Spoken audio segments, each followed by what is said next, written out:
Good evening.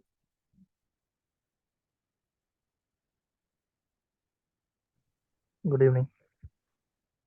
So we'll start the class. We'll start the class.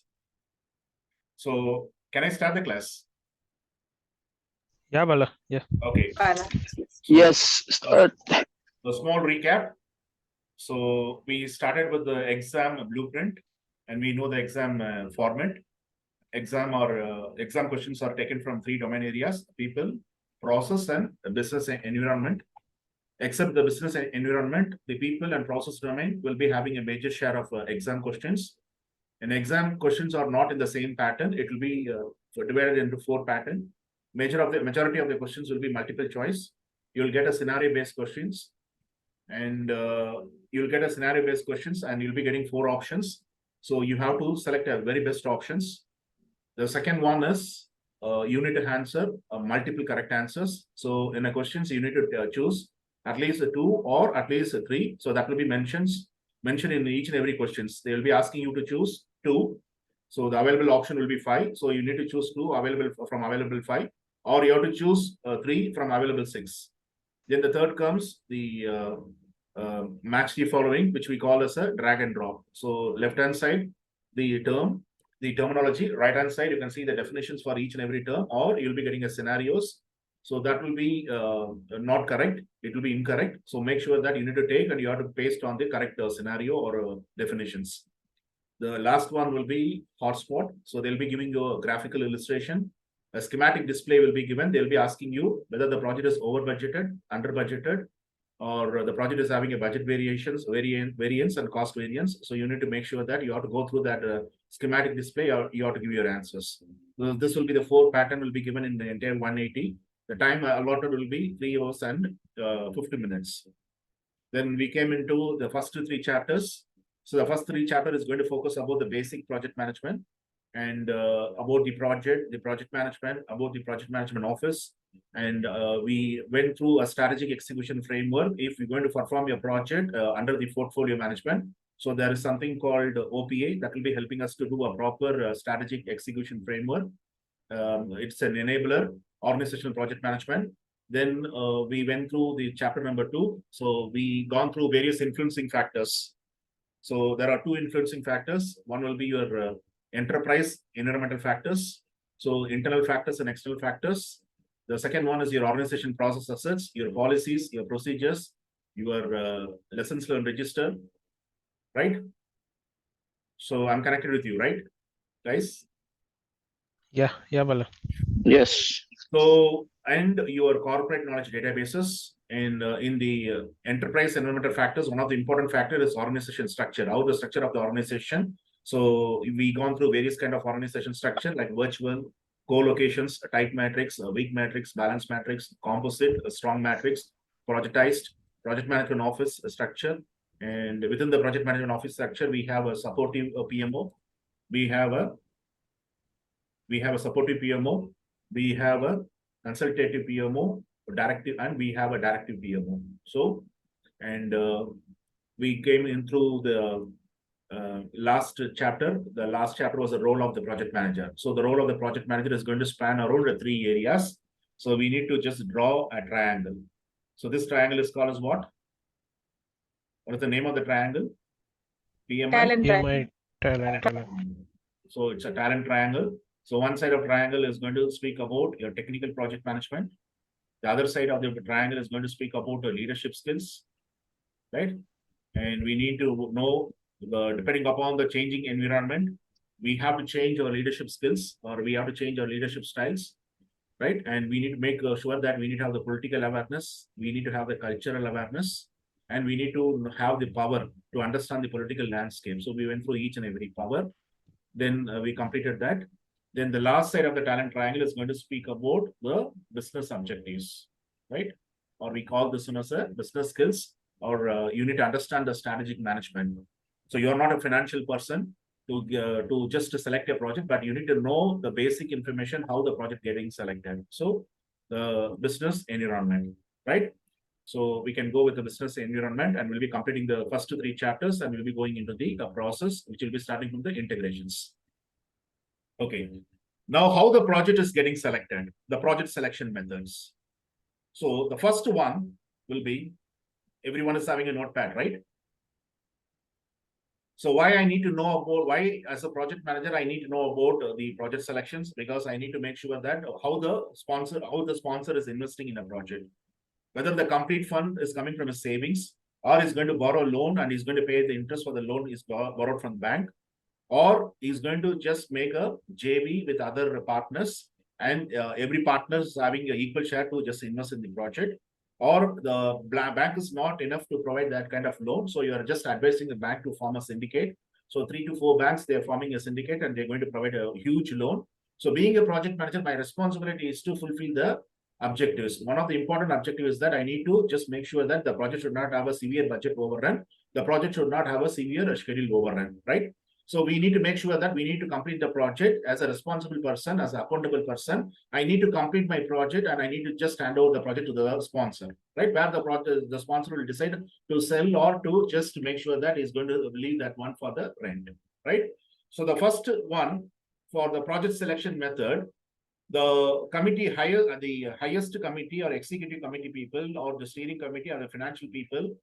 So they'll be just using this kind of capital budgeting method for the long-term project.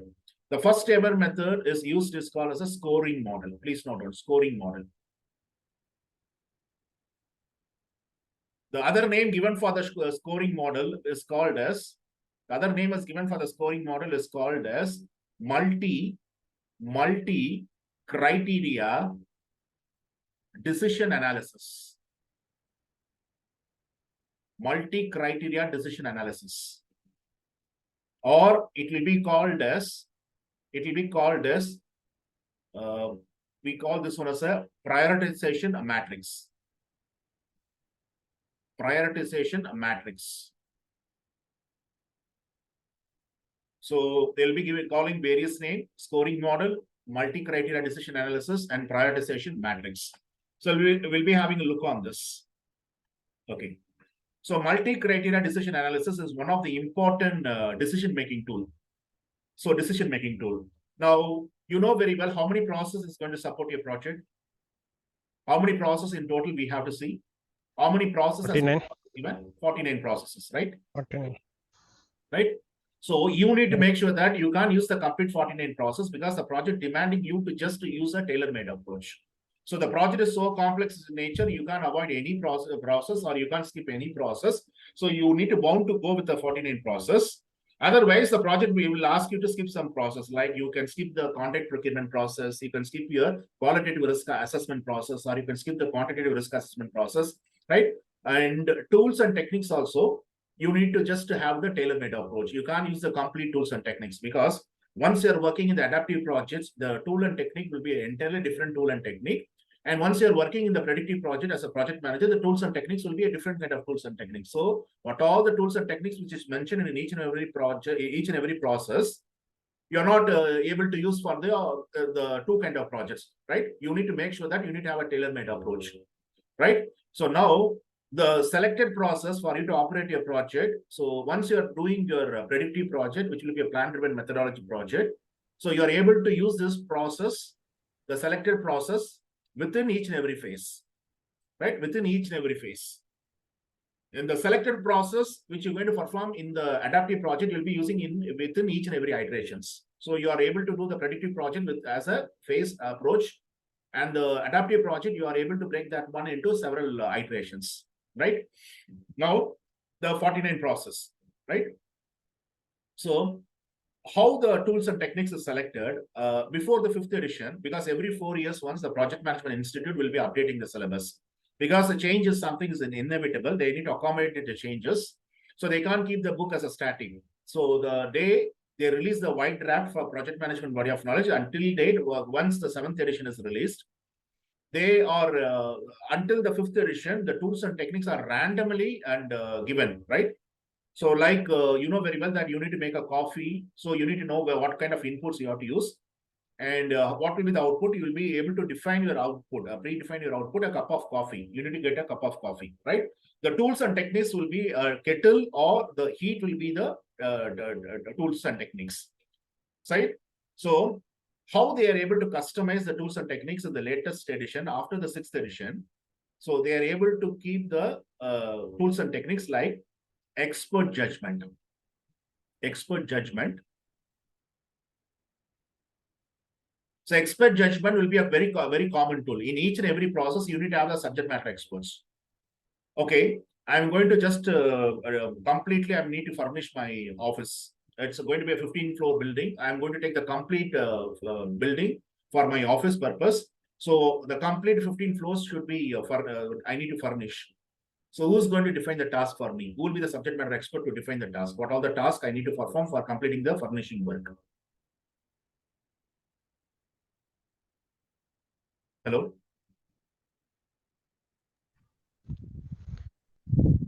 Yes, Bala. Yeah, I'm Bala. asking you the questions. Yeah. You We need an architect interior. okay? So the Specialist. architect. What she said is architect, interior, right? Fit outs, Specialist, yeah. fit outs, the carpenters, the chief carpenters, right? So these are the people. They are the subject matter expert to define the task, right? And I'm going to just know about what standard should be incorporated into the deliverables, the product, the service, the result, which the customer is going to take. I need to make sure that a specified standard should be incorporated. So I need to just define my quality management plan. So what kind of standard? So who's going to be the subject matter expert to define the standards? Your quality managers, your quality auditors, your quality inspectors, right? Yes. Right or not? So they need to define the standard, what kind of standard should be incorporated, and now we are able to achieve that, bring that standard into the deliverables. So what all the various inspection and test plans you need to use to test before you going to send to the customers, you are able to define into the quality management plan. So, so that process needs an expert. So each and every process, it will be having its own experts, right? And we need to perform the meetings. So each and every process will be having its own kind of meetings, right? In the case of predictive projects, you have a different kind of meetings. In the case of adaptive project, you'll be having a different kind of meetings, right? Right now, once you just completing all the management plans, and the plans are ready to hand over to the execution crew, and execution crew will have a discussion with the planning people. So this will be done under the leadership of project manager and the steering committee members. So what kind of meeting you're going to perform? Once the planning team is completing all the management plans and they've taken the approval, all the management plans have got the approval from the appropriate stakeholders. Right now, the plans are ready to hand over to the executions. So what kind of meeting will be performed? Can you just give me the real scenario? Pre-execution meeting. What? Kickoff. Pre-execution meeting. Pre-execution. Kickoff. Okay. What the project management institute is saying that meeting is called as a kickoff meeting. Kickoff. Okay. The larger project will have its kickoff meeting once the plans are completed and once the plans are properly integrated and got the approval and it's ready to go to the execution people. So they have a meeting, a high-level strategic meeting. This meeting is called as a kickoff meeting. Be very cautious. Take this one into the consideration because they're going to ask you in the examination point of view. Kickoff meeting for a small project will be started. You're going to perform the kickoff meeting for a very small project during the initiation. But the larger projects, the kickoff meeting will be happening before you're going to hand over all your plans. You'll be having a meeting with the execution people.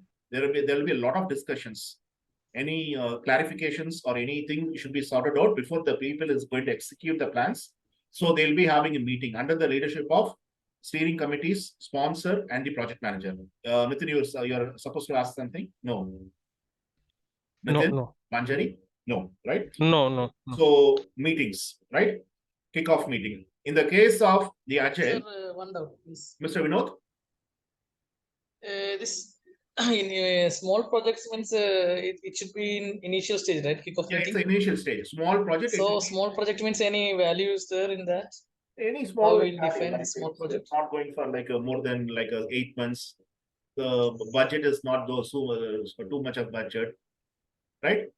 So it's not having a value, but a very small project. It will be not having more than 5 people, 6 people working on the project, right? So that's a very small project. Kickoff meeting will be happening in very small project during the initiation phase.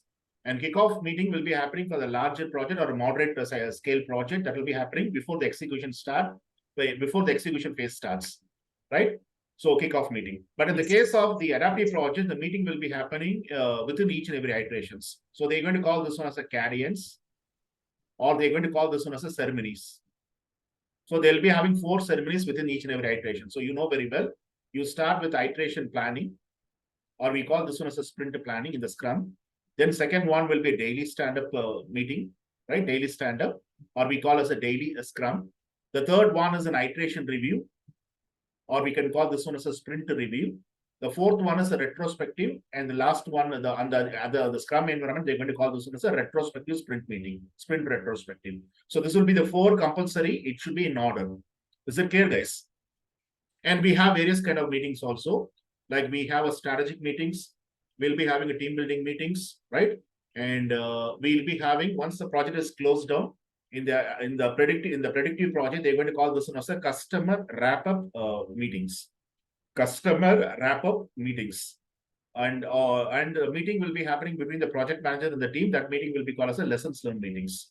The same retrospective in the predictive project is called as a lessons learned meetings, right? So we have various meetings. So the tools and techniques will be having, the constant tool will be expert judgment and meetings. And intermediate, you can see the tools and techniques will be arranged in the proper order. Data gathering. We have a data analysis technique, tools and techniques. Then we have decision-making technique. We have decision-making techniques, data decision-making technique, and we have something called data representation technique. How are you going to represent your data? So this will be done in the order: data gathering, data analysis, decision-making, and data representation technique. So this will be very constant. So under this, many tools and techniques will come. We'll be having a discussion on that. Is it clear, guys?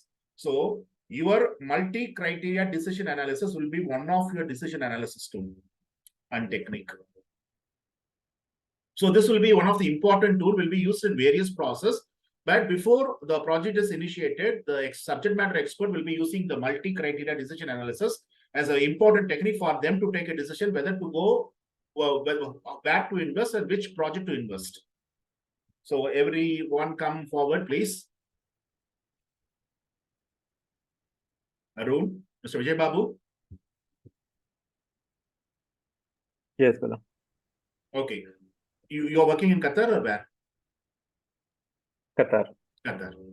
Okay. So how long you're working in Qatar, Mr. Vijay?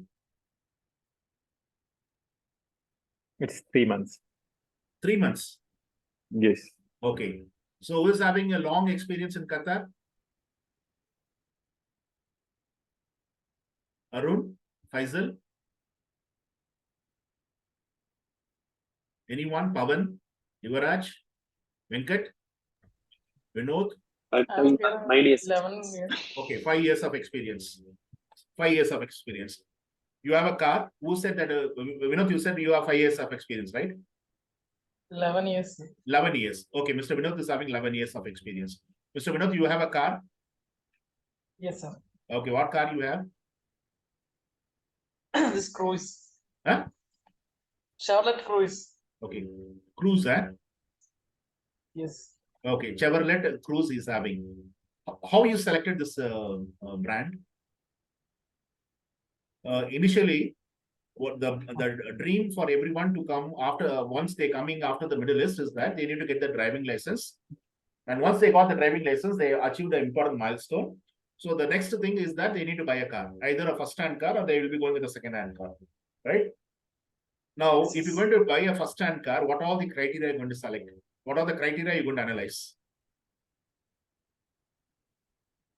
Features and the cost, mostly cost. Okay, the affordable cost, right? Cost should be affordable, right? Yes. Right? Then someone will be having a criteria, the resale value, right? Yes. Someone will be having a criteria, fuel efficiency, right? Then Yeah. 4 cylinders. What, ma'am? What, ma'am?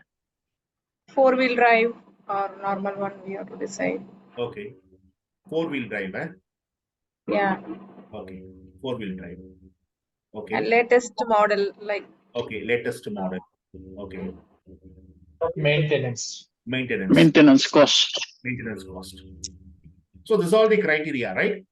Right now, once you selected your criteria, what you have to do, you need to just know about which brand will be helping you. Someone has given me in the chat box. Let me see what has given in the chat box. Service. Service. Service of the showroom, right? So these are all various criterias. So now you're going to just give the percentage for each and every criteria. So once you have given the percentage breakup, it should be 100%. It should be 100%. Now you are able to keep a brand like what Audi, right? You have Mercedes, you have Chevrolet, right? You have Chevrolet. So you have this things. You have a brand. So now you are able to give the score for each and every criteria, right? For each and every brand, you are able to give your own scores. Now, if the Chevrolet is going to take like a 78 out of 100, and the Audi is going to obtain only 58, and the Mercedes is going to 42. So which one is very close to 100%? The number has to speak for itself. Which one? Definitely Chevy. you'll do the investment on the Chevrolet, right? So this will be one of the important techniques that will be used for selecting the projects. So they have different projects to invest. The subject matter expert for the long-term investment from the financial department, they'll be coming with their own criteria. So that particular criteria will be decided by the top management, maybe the sponsor support, maybe the design approval, maybe the return on investments. So all this will be considered as a criteria. They're going to bring project A, project B, project C, project D, and they will be rating the score for each and every project. So once the criteria they're going to have, like 8 criteria they have a split up, and once they're going to count each and every criteria, the sum will be 100%. So once you have 100% criteria, and you need to make sure that you need to just give the score for each and every project. So once you are giving the score for each and every project, which project is going to take a much score, that particular project will be selected, and that particular project will be invested. Is it clear, guys? Is it clear? yes. Clear.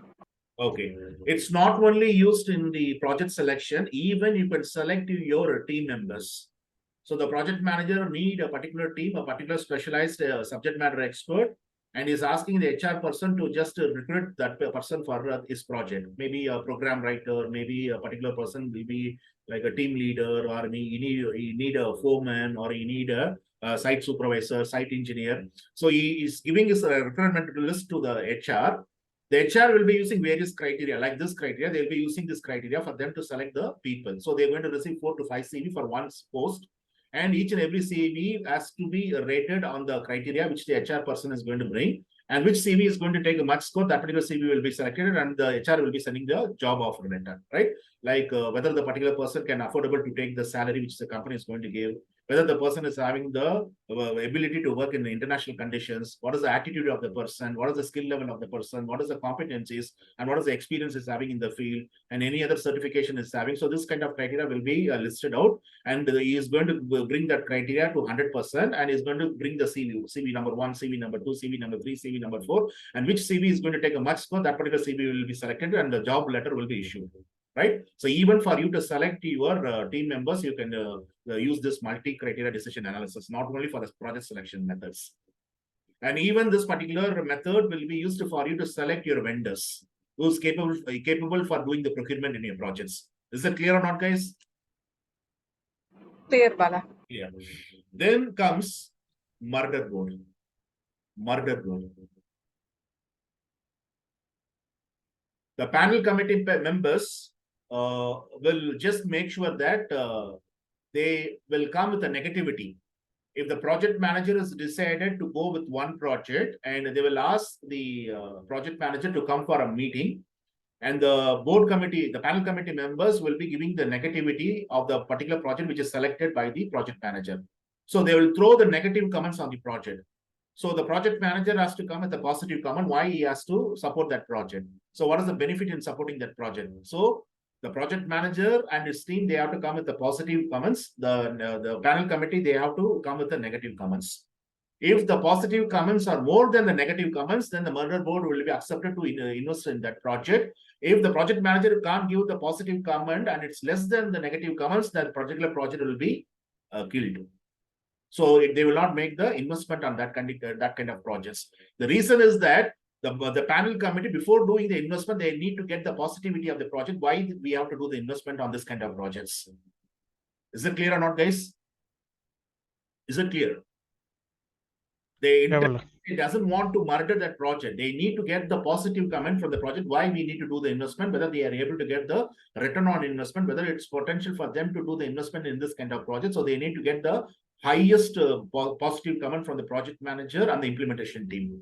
So if the comments are more positive, then the murder board committee, they doesn't have any other comments to just to come against the project. They'll be accepting and they'll be giving the notification to the sponsor to do the investments. So this kind of technique is called as a murder board technique. Is it clear or not, guys? Is it clear? Yes. Okay. Now comes something called opportunity cost. Opportunity cost. You get a project A and a return on investment on project A is 28%. And you got project B from the same client, the return on investment after all the expenses, the return on investment will be 18%. So now you doesn't want to spoil your name with the client because the client is amicably and coming to you, and because the last work you done with the client, you worked with the client was so much of happy. They are so happy to receive your work, and they need you to perform the 2 projects. So simultaneously, they are requesting you to just participate in 2 projects, and you should be a main contractor for these 2 projects. And they're going to work out. If you're going to perform this project, you'll be getting the return on investment is 28% on project A, and the return on investment on the project B will be 18%. Both the project is giving you the profit. Both the project is giving you the margin. But you going to deny politely to the client that you are interested to go with only 1 project because you have a resource constraints. You don't want to spoil your project by doing the same project simultaneously. And if you are not able to fulfill the client objective, you will not get the future business. So you and your team, strategic team, has decided to go with only 1 projects. So which project are you going to select? Project A you will be selecting, or project B will you be selecting? Huh? Yeah. Yeah. Why the project A is selected? Because the return on investment will be more, right? Yes. Return on your investment will be more. So what is your opportunity cost in selecting project A? Examination, they are going to ask you. 10% more than No, what is your opportunity cost in selecting the project A, in omitting the project B? You could have done 2 projects, but you're not able to do 2 projects because you don't want to spoil your name with your client. So you are very politely, you are replying with the client, we go with project A. This is constraint we have. We don't want to spoil your name. 18%. Opportunity cost in selecting the project A, in omitting the project B. B, yes, 18%. Huh? 18%. Okay, Is my 18%. Any other question? Any other answer?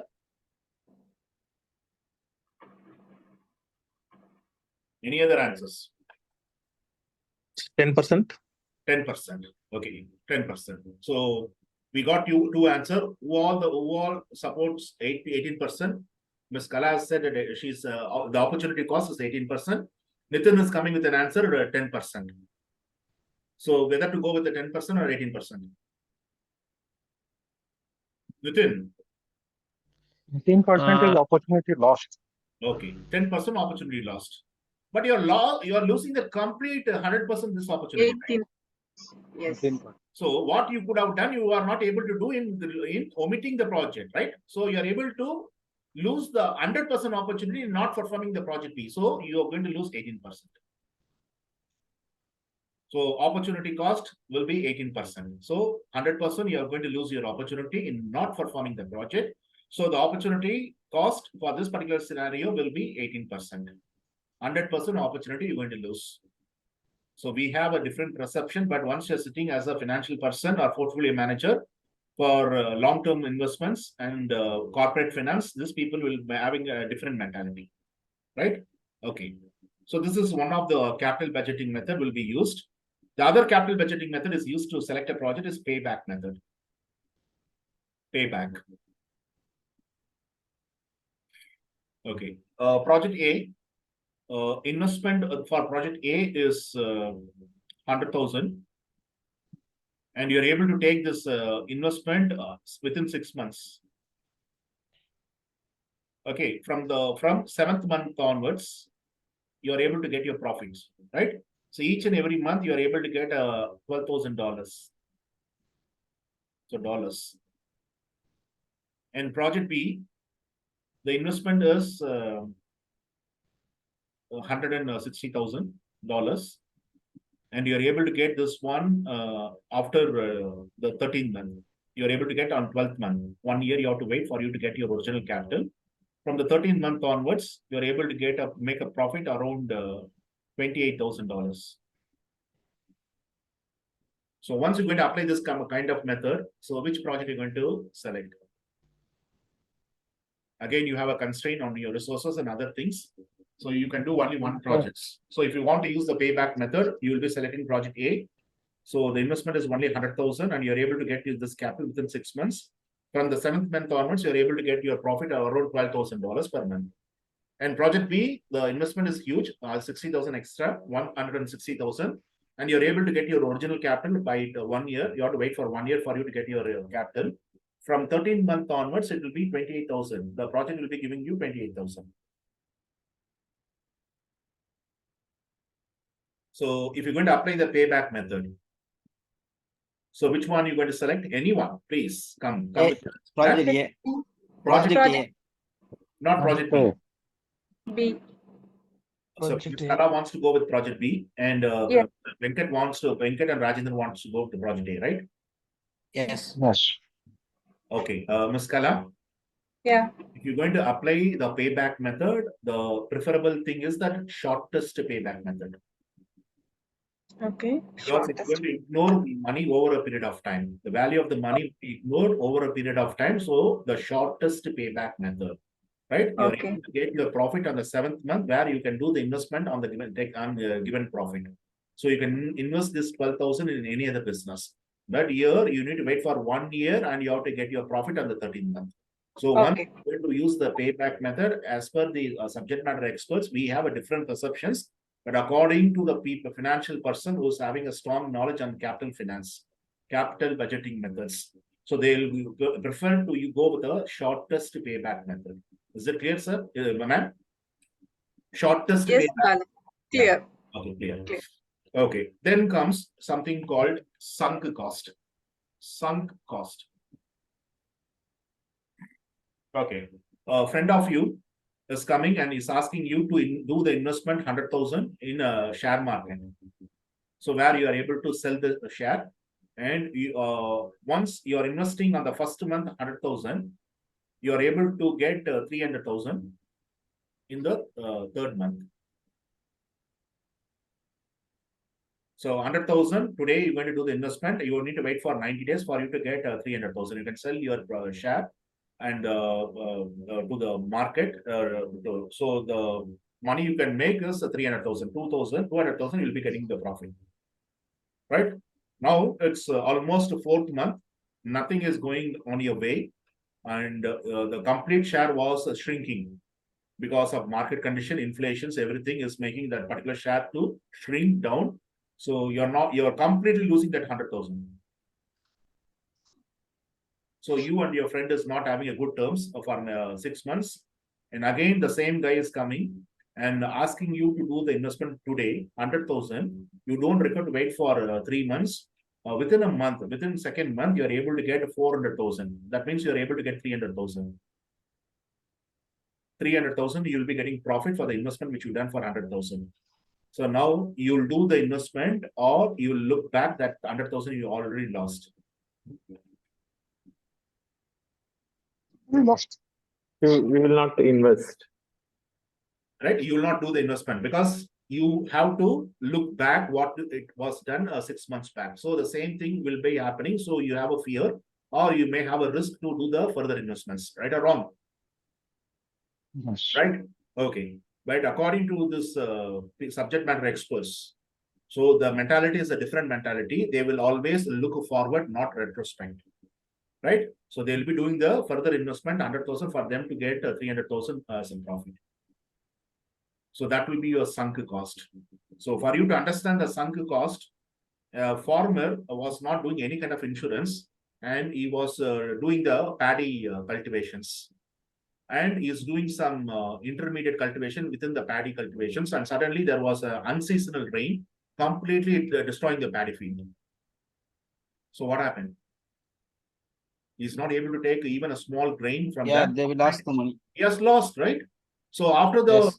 after this particular season, unseasonal things are removed. New season is going to come. It's a very pleasant season. So you can do the harvest. You can do the harvest. You can do your agriculture. So still the farmer will use you will not do any kind of thing in his land. You'll keep that land empty, or you will be doing the agriculture again. You look back, or you'll be looking forward. We will do agriculture. You look forward, right?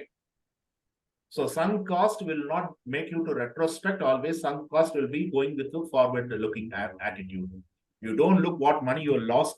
So that is lost money is lost. Completely sunk in the sea. The ship has wrecked. The cargo and everything is, you are not able to do the proper insurance. So your complete things are destroyed. So for you to just go forward, you have to look for forward looking too, right? That is a sunk cost. Okay. Next comes something called IRR. IRR. So it's nothing but internal rate of return. So one project is going to give you 18% as your profit margin after all the expense. Another one is going to give you 12%.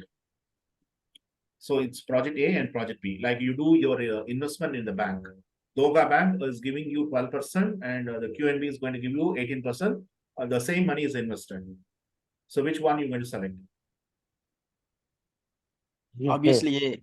Obviously, 15%. so once it is coming to the IRR question, be very cautious. Highest IRR. Right? Okay. Now, we'll pay one thing. There is something you can make 1 million from today, 1 million. So this is your future value. So what should be your present value?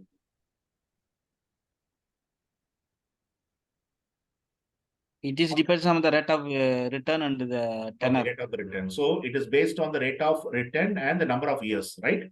Yeah, tenor. Now, if you're going to get 1 million from today, you'll ask the people, okay, 1 million if I'm going to get, when I'm going to get. So it will take 5 years for you to get. Okay. At what interest? You say that it's 7%. So the money we're going to do the investment today will be less than 1 million or more than 1 million. Less than 1 million. Huh? Less than 1 million. That is so because the rate of return is added, interest is added, and that will be giving you 1 million. So that should be less than 1 million, right? So how much Yes. you do the investment? So that we have a formula for present value, future value, right? Divided by 1 plus R is number rate of return to the power of Y Yeah. here. So now please use your calculator to give me the answer. How much will be the investment today for you to get 1 million after 5 years? So the financial person will give this kind of advice to the project sponsor. So you're going to get 1 million and what amount you're going to do the investment. So the sponsor will ask, when are you going to get? After 5 years, sir. What is the rate of return? 7%, sir.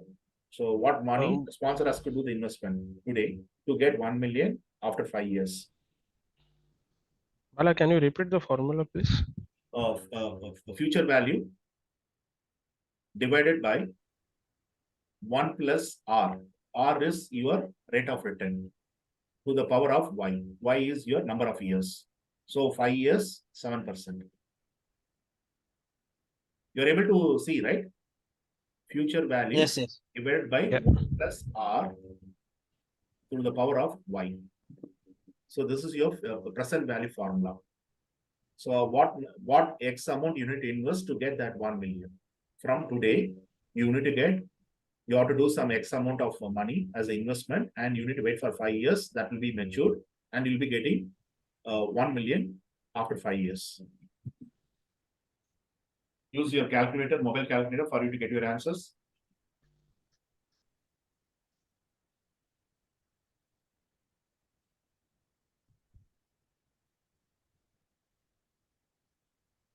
They are not asking you to go in a depth capital budgeting method. It's a very small thing for you to understand being a project manager, right? So you should know all this. You have to know the business acumen and the strategic objective of the organization. 7.1 million. Huh? 0.7 million. 0.7 million. Give me the exact amount. 0.72 sorry, X amount. Yes, 712,000, right? 712,000. Okay, give me 986. Huh? Yes, that what. 712,986. 986. So this much of money you do the investment, you'll be getting 1 million, right? Everyone is getting the answer, same answer. Everyone is getting the same answer.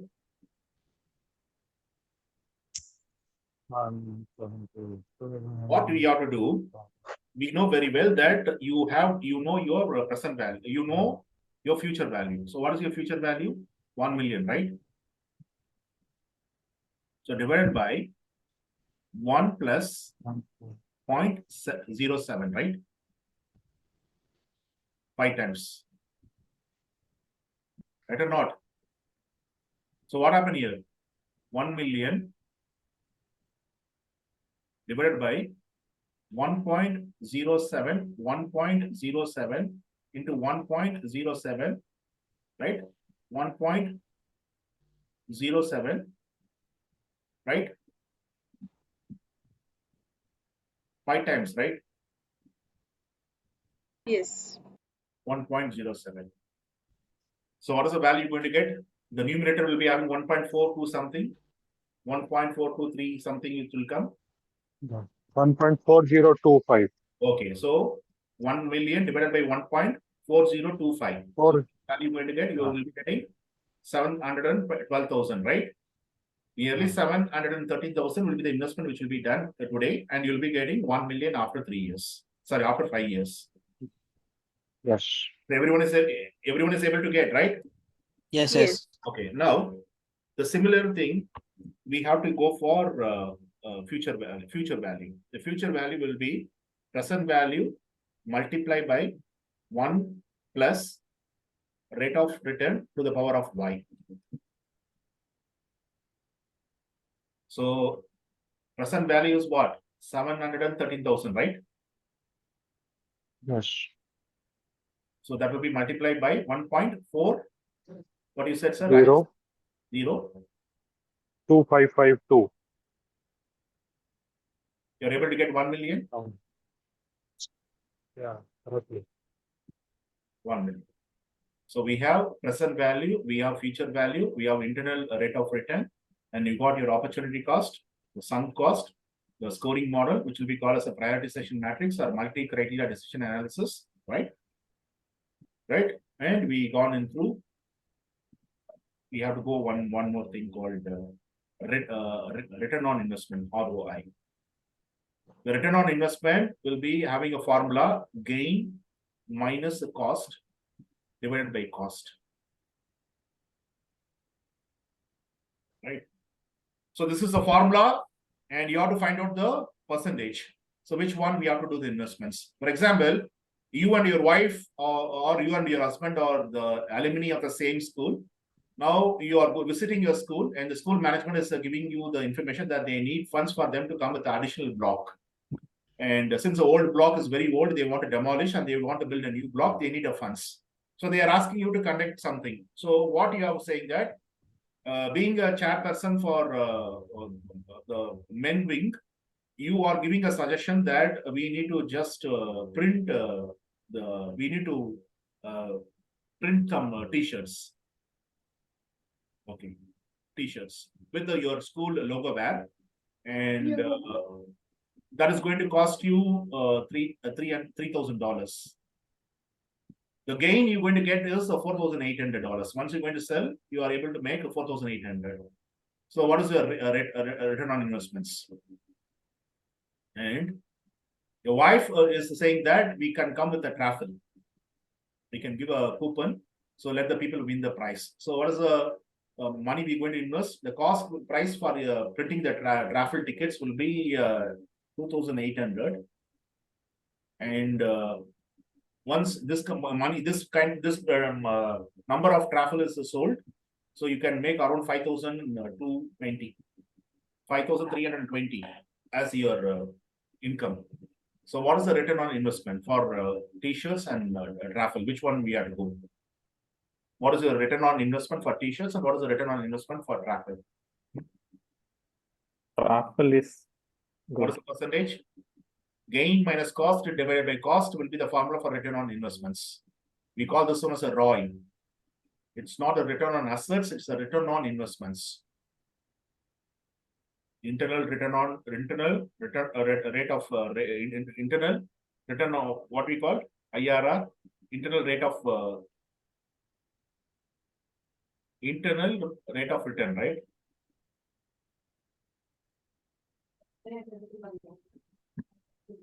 ROI is the rate of interest.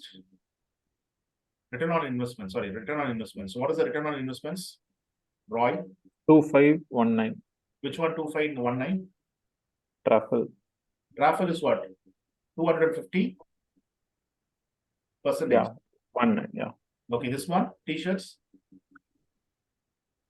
0.6. 0.6 means what? 4,800 minus 3,000 divided by 3,000. What are you going to get? What is the percentage of money you're going to make?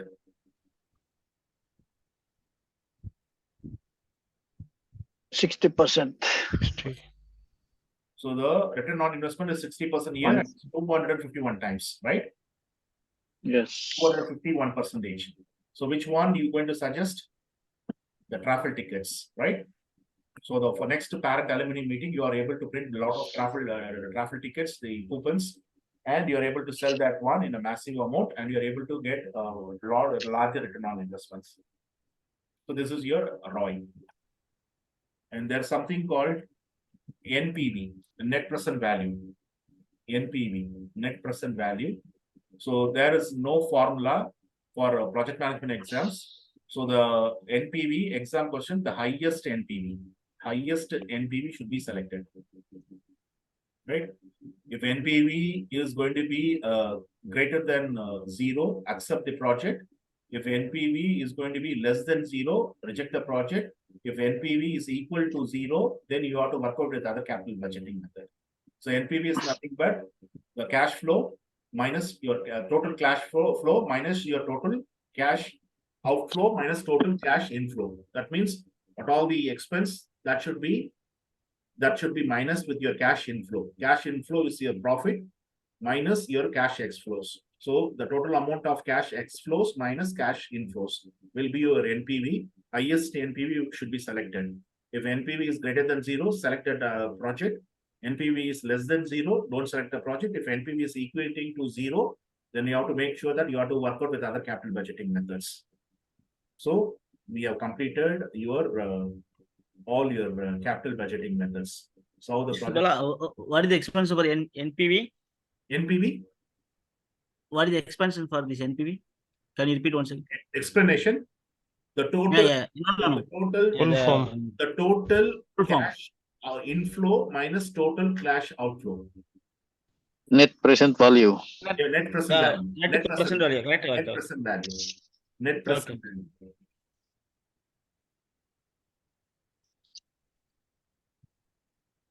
Net present value.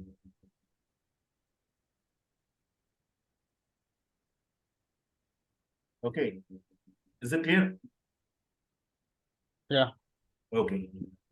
So this is all the thing they'll be asking at least 3 or 4 questions on this. Don't try to make any mistake. They will not give you any only present value and future value. They will ask you to work out with formulas. They will be giving you some scenario and try to just use the appropriate formulas for you to get your solutions. But other things, highest IRR, highest NPV, that should be selected. Any questions on this? During exam, calculator can use, right? Which one, man? Which one?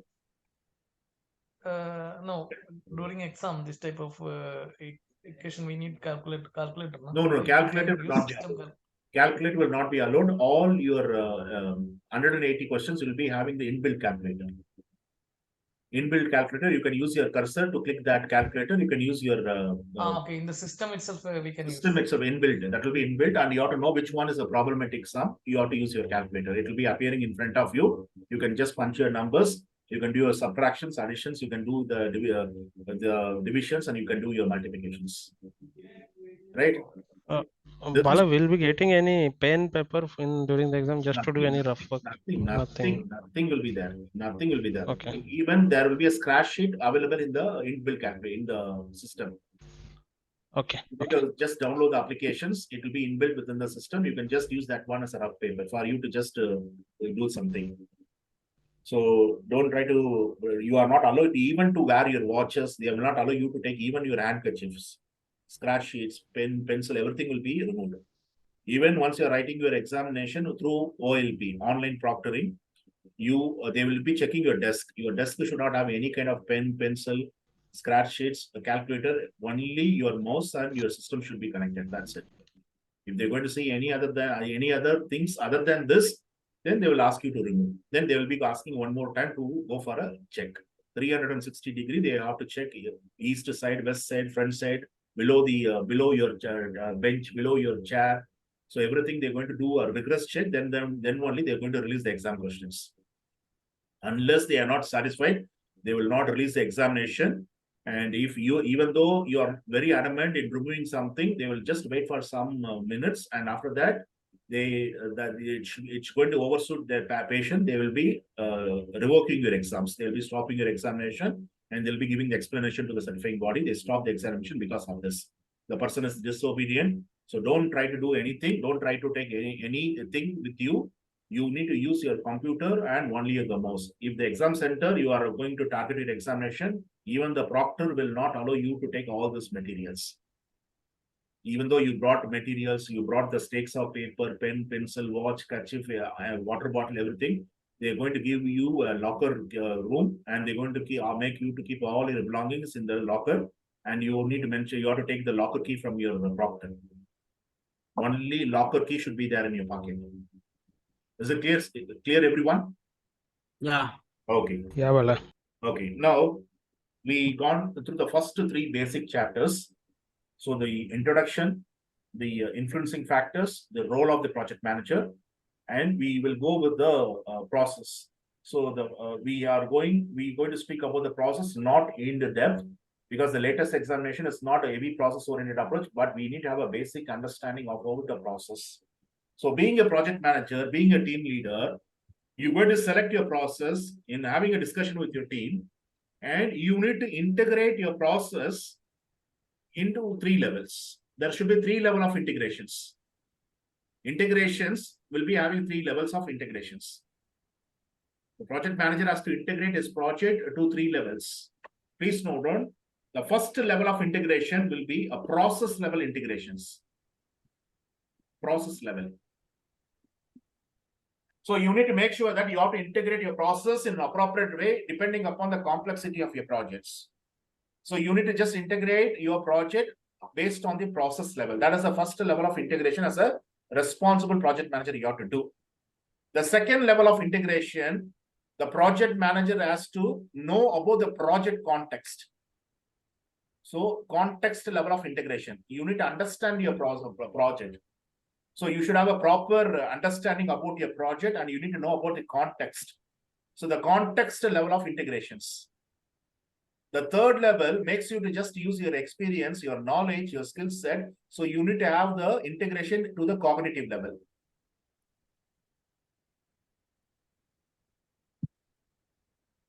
So process level integration, context level integration, and cognitive level integrations. So 3 levels of integration should be there. The role of the project manager is a great integrator, is a coordinator. So he should bring everything as a cohesive whole. you should unify the things. You should just manage various kind of interface. He has to integrate everything is appropriate. So you should be like a conductor who's going to conduct a music concert. If the conductor is not showing the proper direction to his team, to the musician band, whether the music concert will be a successful one? No. No, it's a failure one. So make sure that you should not substitute once it is coming to the integration management, you should not substitute to any other subordinates. You and your project management team has to do all kind of integrations. The individual contribution will be coming from the department wise. The technical department is going to take care about the scope. The planners will be taking care about the schedule. The cost estimation engineers or commercial managers, they'll be taking about the cost. The quality managers, they'll be taking about the quality. Your IT people will be taking care about the communications. Your resource managers and HR person will be taking the information about, they're going to contribute from the resource management side. And the procurement team is going to do the contribution from the procurement and purchase. And the other business development team is going to look after the stakeholder engagements. Right? So all this contribution should be properly integrated, and the place where you're going to integrate is called as the integrations. Always, once you can see that integration should be happening at the last, after all the contribution is contributed, and you're going to bring in the entire contributions and you're going to unify all the contributions. So integration should be happening at the last. But you know very well, the first process coming from the integration is happening in the initiation phase. So you need to develop your charter. You have to initiate and you have to just respond to the world that you're going to initiate a project, and you're going to just name this one will be a captain for the projects. So that's the reason the integration is coming as a first chapter. Once it is coming to the domain areas, the knowledge management areas, the integration is coming as a first.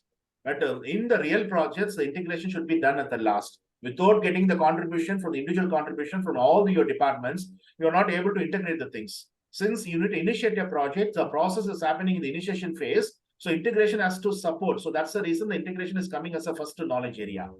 Is it clear, guys? Is it clear? Yes. Right? Is it clear? Okay. So can we go? Yeah, Bala. Will.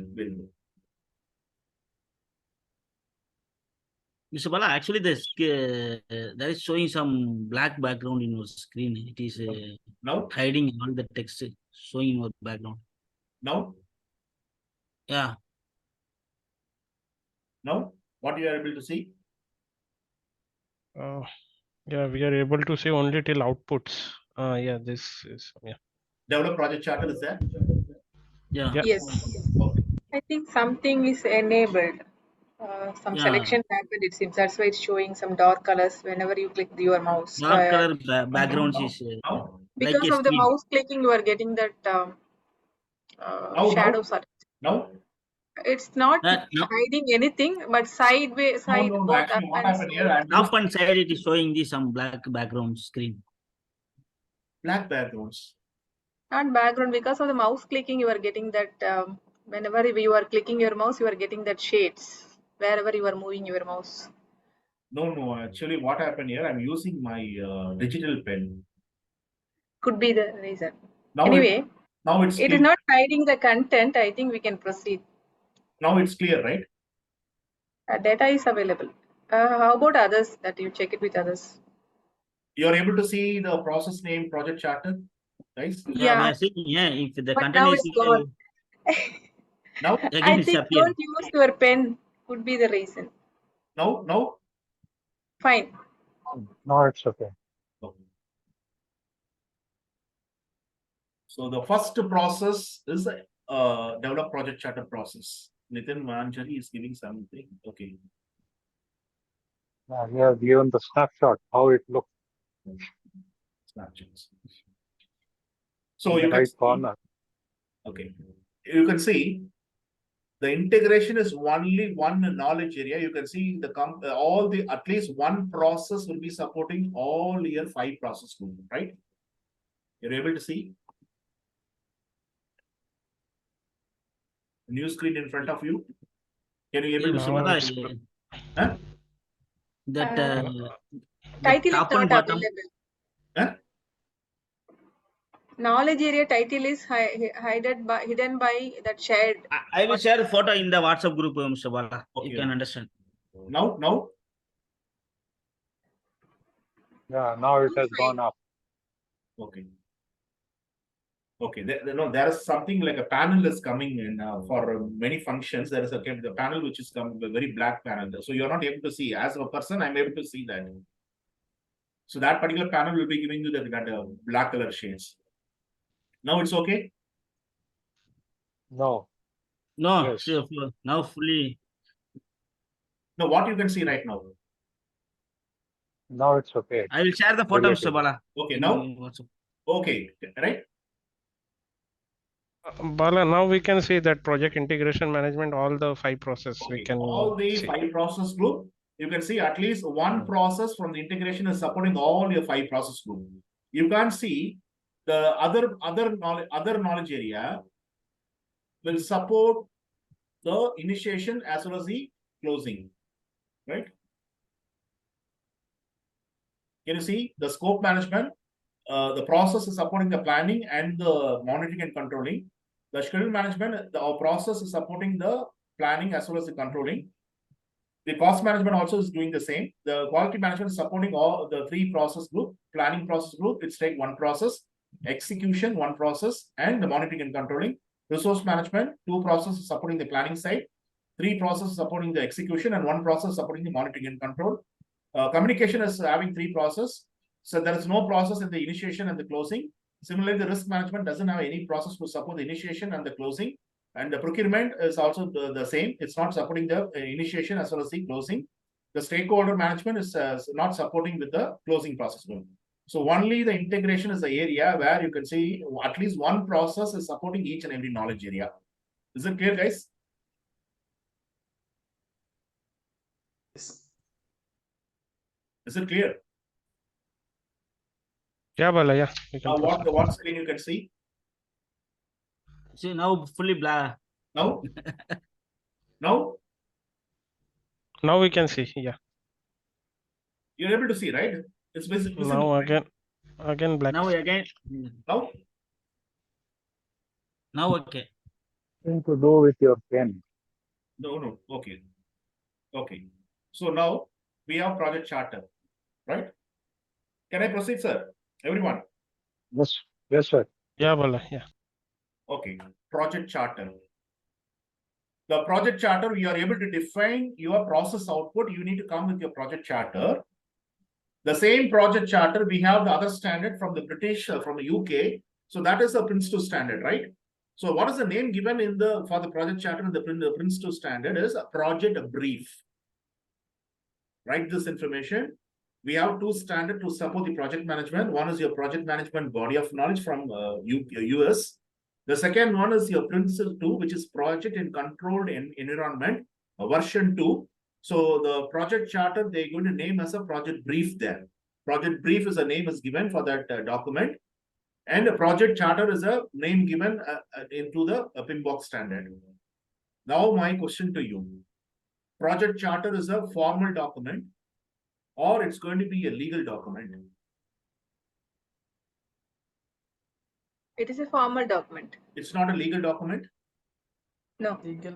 It's not a legal document, right?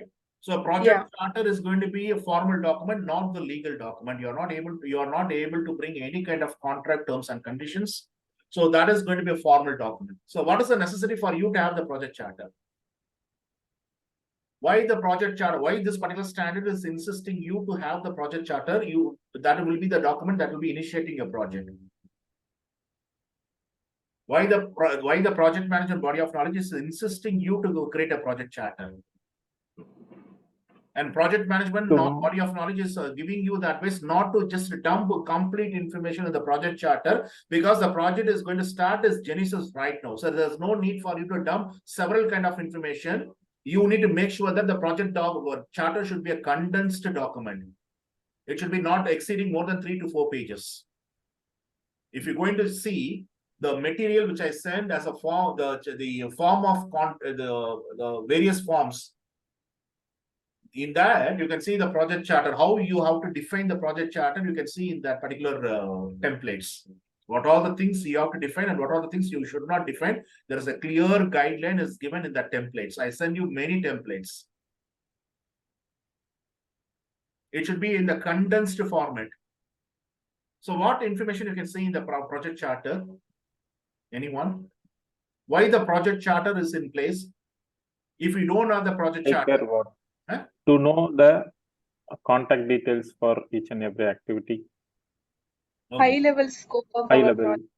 High level so scope. what information you can see? Only the high level information about your project you are able to see in the project charter, right? Yes. So please note, you'll be defining the high level scope of your project, high level requirements, high level project definitions. You're going to define not the complete time scale. You're able to mention your project in a milestone format. So you will not get a detailed schedule, you'll be getting a milestone schedule. The budget is not a detailed budget, it's going to be a summary budget. The scope is not a detailed level scope, it's a high level scope. The requirements are high level defined. The project definition is in high level, right?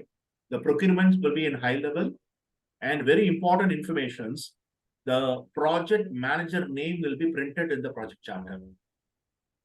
So with the Mr. Rajendra Panchbhai or Ms. Kala, she is the project manager. So you are able to bring the project manager name and you are giving the positional power or authoritative power, or you are able to give the formal power for the project manager where he can use the resources. We have given the complete responsibility and accountability for the project manager to use the organizational resources. The sponsor will make a signatory. So which sponsor will make the signatory? If you're going to perform the project for your client organization, you become a prime contractor. So the client project sponsor is going to issue the project charter to you, or your own project sponsor will be issuing the project charter to you. Whether the project charter is an internal document or external document. Internal. Internal. Is it correct? Why you can't get the project charter from the client side? You're going to be a performing organization and you're going to perform the project for your client. So why you are not taking the project charter from the client project sponsor? Why you want to take the project charter from your own sponsor?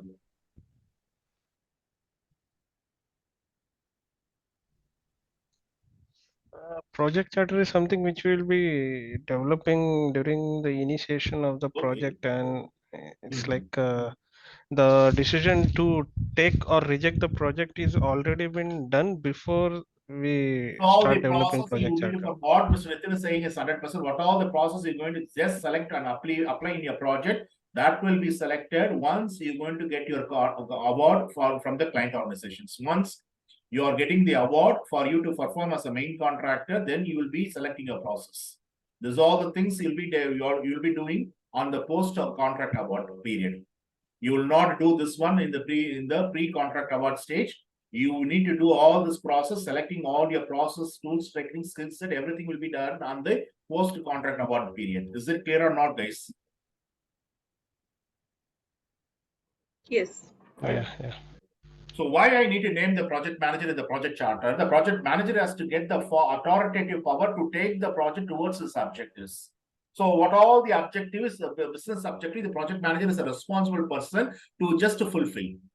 And the sponsor should be internal sponsor, because you know very well the client will be having their own project manager. So the client will be issuing the project charter to his own project manager. There is no necessity for the client project manager to issue the project charter to the contractor project manager. The contractor project manager will be having its internal sponsor. They have their own sponsor. So only the sponsor will be the authoritative person to issue the project charter to his project manager. Okay. If you don't have the project sponsor in place, who will be the person to issue the project charter to the project manager? You can't expect all the Arab nationals, the Arabic people, the sheikhs,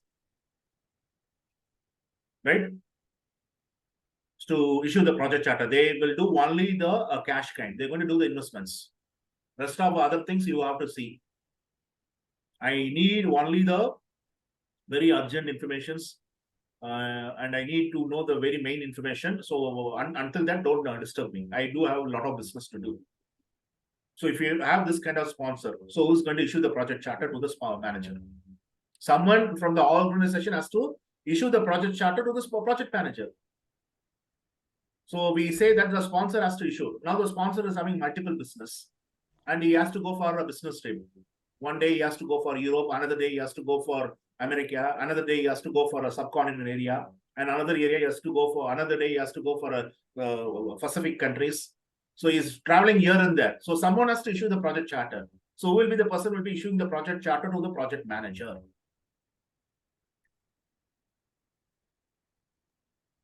The authorized person? Authorized person. So please note on, according to the Project Management Institute, through his project management body of knowledge, it's giving the information that the authorized person should be authorized by the sponsor. The name given to the authorized person is called as the project initiator. So the project charter has to given by the sponsor or the project initiator. If the sponsor is not in place, the project initiator will take his place to initiate the project and he will be issuing the project charter to the project manager. And the project charter is a reciprocal agreement between the project manager and the sponsor or the initiator. It's a reciprocal agreement between the project manager and the sponsor or the initiator. So a project manager is going to take as a formal power. So what all the things which you're going to mention in the project charter should be in a high level. It should be in the condensed format. The stakeholder, you will not get the complete stakeholder list. Since the project is not moved from the initiation, there will be a lot of stakeholder will be added. So the project stakeholder will be only the key stakeholder list, not the complete stakeholder list. Who will be your stakeholders? Who are your stakeholders? Investor. People, those Or who are investor. directly or indirectly influencing the project. Okay, the people who's going to influence directly or indirectly to your project, right? So what kind of impact they're going to leave to your projects? What impact are you going to expect from your stakeholders? Positive or negative? Positive and negative. So the stakeholder will be sitting in the positive camp and they'll be going to sit in the negative camp, right? Yes. So that's the reason you need to develop your stakeholder engagement strategies, because all the stakeholders will not be a positive stakeholders and all the stakeholders will not be a negative stakeholders.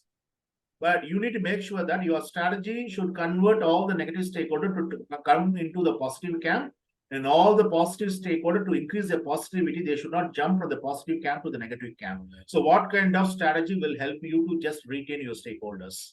There should be a proper stakeholder commitments. That's the reason during the initiation phase, once you have the key stakeholder list in the project charter, that will be helping you to develop the complete stakeholder list. So that's the reason you will be going directly after completing the charter, you will be directly going into the stakeholder engagement process, in the engagement area, and you'll be developing the complete stakeholder list. So the process which is going to support the complete stakeholder list will be identify stakeholder process. That's the reason you can see these two processes will be supporting the initiation phase. One will be the charter, developing the project charter process. The other one will be developing the stakeholder register process. Is that clear or not, guys? Is it clear? And Yeah. there will be very two important criteria you need to define in the project charter. Please note, one is that the success criteria the project has to attain. What is the success criteria the project has to meet? And what will be the exit criteria? The success criteria and exit criteria should be mentioned in the project charter very clearly. How to exit and what success the project sponsor is expected from the project manager.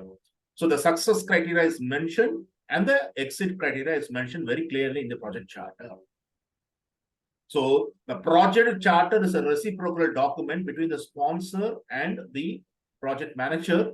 And once the project manager is moving to develop each and every plans and is going to integrate all the management plans. So all your management plans will be the reciprocal document between the project manager and his customer. So project charter is a reciprocal document between the project manager and the sponsor. And once the project charter is making you to create your project management plans, all your management plans will be the reciprocal document between you and your stakeholders, the project manager and the stakeholders. So something is triggering you to create the project management plan. So what is that is triggering you to create the project management plan? So the project charter is triggering the project management team to create the project management plans. So what will trigger the sponsor to create the project charter? Something has to trigger the sponsor to develop the project charter. So what is triggering the sponsor to create a project charter? And it is advisable the sponsoring organization or the performing organization to bring the project manager during the project charter creation stage. Or don't try to just bring the project manager after the plans are developed. Make sure that you need to bring the project manager during the project charter creation, or before you develop all your management plans, the project manager should be in place in the project. So try to bring the project manager as soon as possible.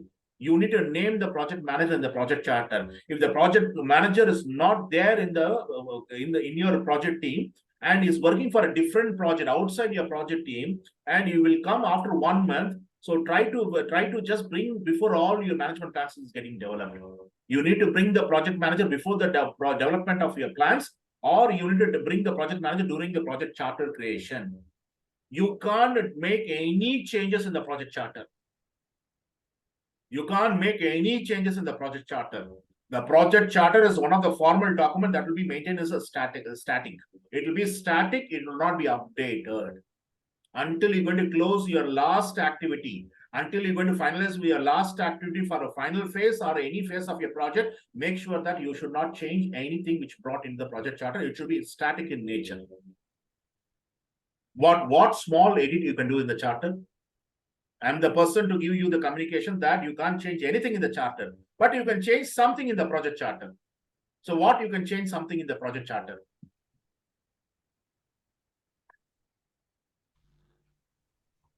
Project manager name. Who said that? If the selected project manager is not available to perform the work, is completely, he is bedridden, he has met an accident, and he has gone for a major surgery, or he has taken an offer letter from the competitor company, he's going to leave your project. In that case, you can't retain the same project manager still in the project charter.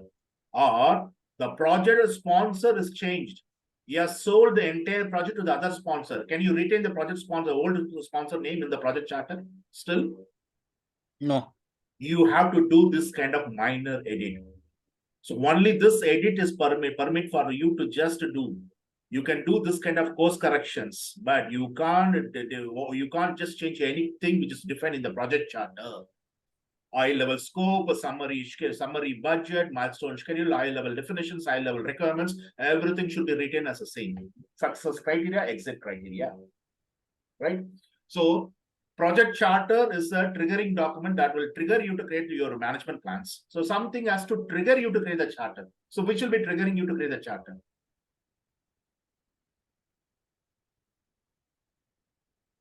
Which is triggering you to create a project charter, please?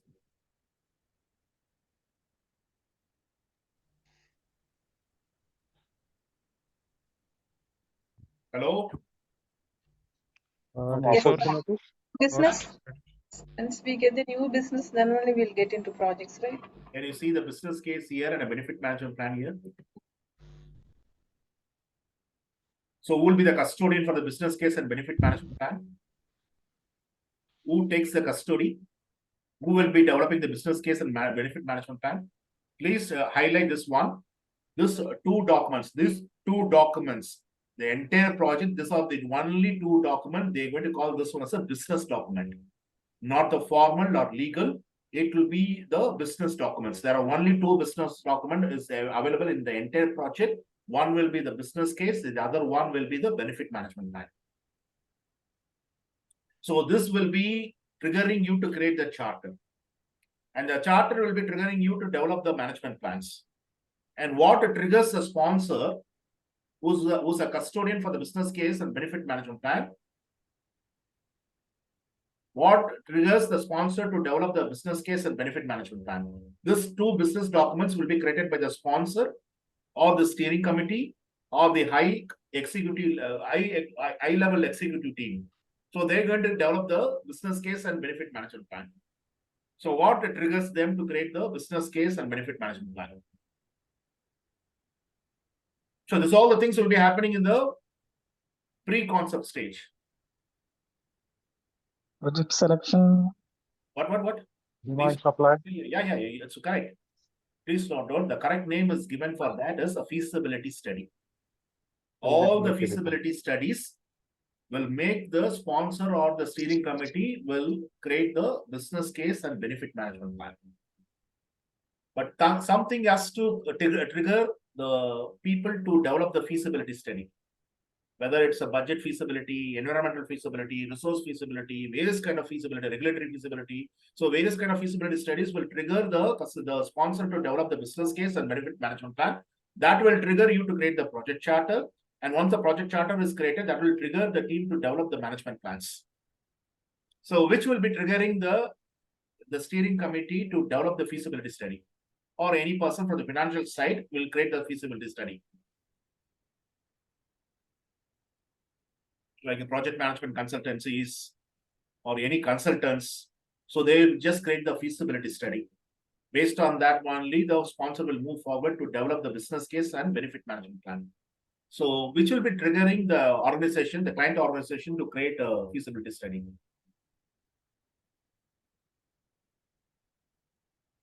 Please note, need Requirement, assessment. Need assessment. So need assessment will trigger the client organization to create the feasibility study. The feasibility study will trigger the sponsor to develop the business case and the benefit management plan. And the benefit management plan and business case is the two primary documents to create your project charter. And the project charter will make you to create your management plans. Is it clear, guys? So if we say vertically, it's feasibility study, then need assessment, feasibility study. Need assessment that will trigger to create the feasibility study. business That case, will trigger to create the business case and benefit management plan, two business document. And once you brought this two business document, there is a business for you to perform. So that will be done as a project, right? So you need to have the project charter. So that will trigger the team to create the project management plans. Project charter is a reciprocal document between the sponsor and the manager, project manager or the team leader. And the project management plans will be a reciprocal documents between the stakeholders and the project manager. So I repeat, the need assessment that makes you to create the feasibility study, that makes you to move towards two business documents. One will be the business case and the benefit management plan. That will make you to create the project charter for the entire project. And you're going to name the project manager. And that will make the project manager and the selected team to create the management plans. That management plan will be a reciprocal document between the project manager and the stakeholders. So stakeholders will be a positive stakeholders and negative stakeholders. There may be a stockholders. There will be a sponsor, the steering committee, the project team members, the project management team members, right? The operational team, right? Your client, your exhibitors, your contractor, your subcontractor, the regulatory authorities, the technical and the professional association, the subject matter experts, the consultants, everyone will be stakeholders. Your family will be the stakeholders. Your family members will be the stakeholders. Your future employee of the organization will be the stakeholders. So you need to make sure that all your stakeholders, your competitor will be the stakeholders. Your competitor will be the stakeholders. Even the regulatory authorities will be the stakeholder. Many people will bring the regulatory authorities as a negative stakeholders. Especially Mr. Venkat. Yes. Karama. Yes. Karama will take a lot of time to give the approval for the people to proceed, right? It will take a lot of lead time. So many people will consider Karama as a negative stakeholders. So you need to develop a strategy to just deal with the Karama people. What strategy will work out where the Karama has to give the approval sooner so you can start your work, right? Correct. Right. Now, so what you can see in the business case and what you can see in the benefit management plan.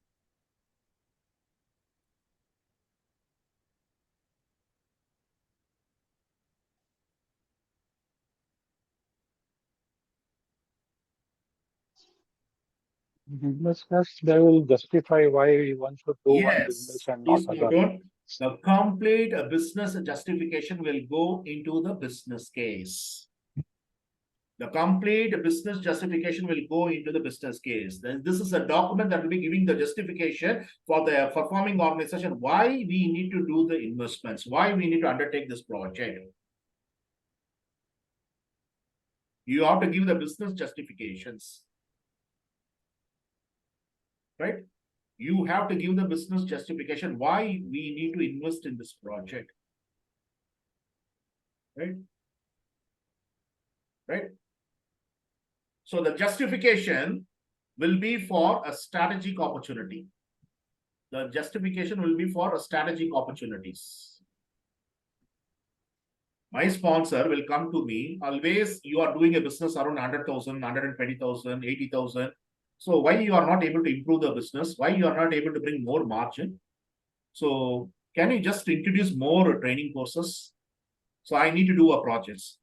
So I need to just go into the market. I need to just take a survey. What kind of course I can introduce in the Qatar market? So where I can bring more lucrative business.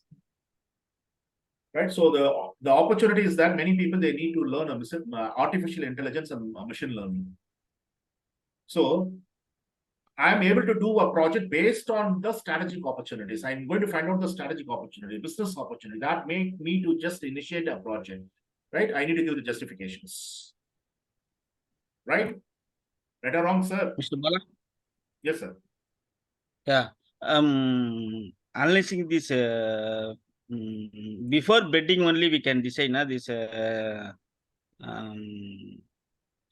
choosing the projects. No, this is the justification. Before participating in the tender or No, before after, bidding. see, this all the things you will be doing after the contract is awarded. See, No. Before participating in the contract itself, we have to analyze. Then only we can participate in the tender and accordingly we'll bid. Yeah, see, that will be helping you to just create the charter, right? Yeah. So see, the business case and But benefit. again after awarding the project, we will not After awarding do the any contract, the analysis. first thing you have to do is you need to develop the project charter, right? Venkat sir, you are there? Yes. See, Yes, I am there. Yeah, the tell me. first document you have to create in the project chart, in the project will be your project charter, right? Okay. So what makes you to develop the project charter? You need to have something as an input for you to create the charter, right? Yes. So what are the things you have used to doing the pre-concept stage that will be helping you to create the project charter, right? Okay. What? My concern is You decided to go with this project. You decided to, Yes. so you are able to keep all your justification in the business case. And you're going to select your project manager right now, right? Yes. So you need to take this one from the pre-concept stage and you're going to perform, you're going to just use in this process to create the project charter, right? Correct. Right. Right or not? Yes, correct. Right. So if you don't have the business case and this is the first time you're going to do the project, then you need to go with something called, if you don't have the business case as benefit management plan, your organizational process system will be having the old template of the project charter, right?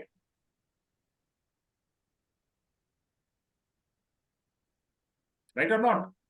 Right. So the justification will be coming for the strategic opportunities. So we are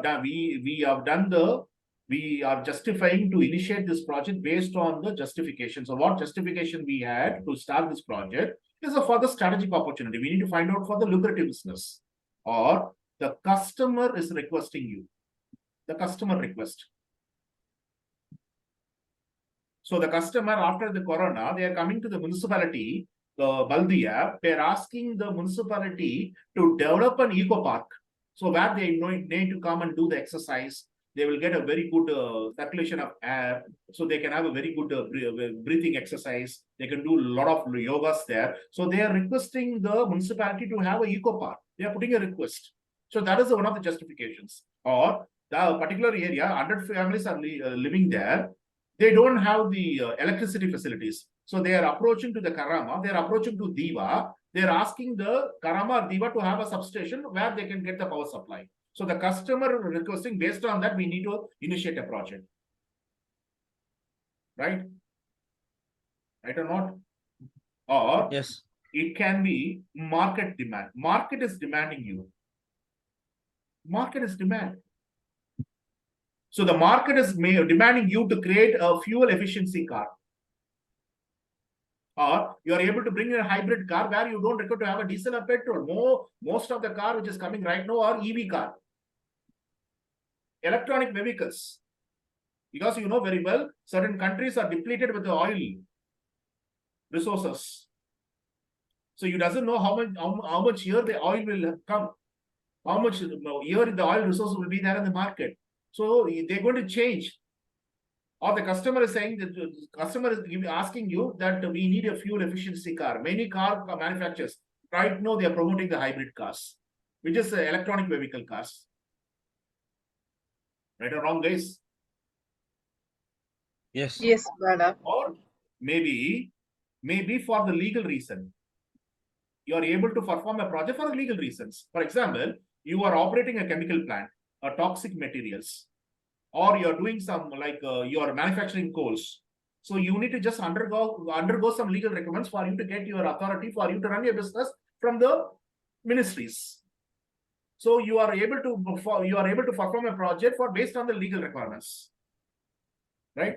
In India, if you want to start a business as a foreigner, you want to do the investments, you need to give the clear information to the government, and you need to have you need to just comply yourself based on the legal requirements.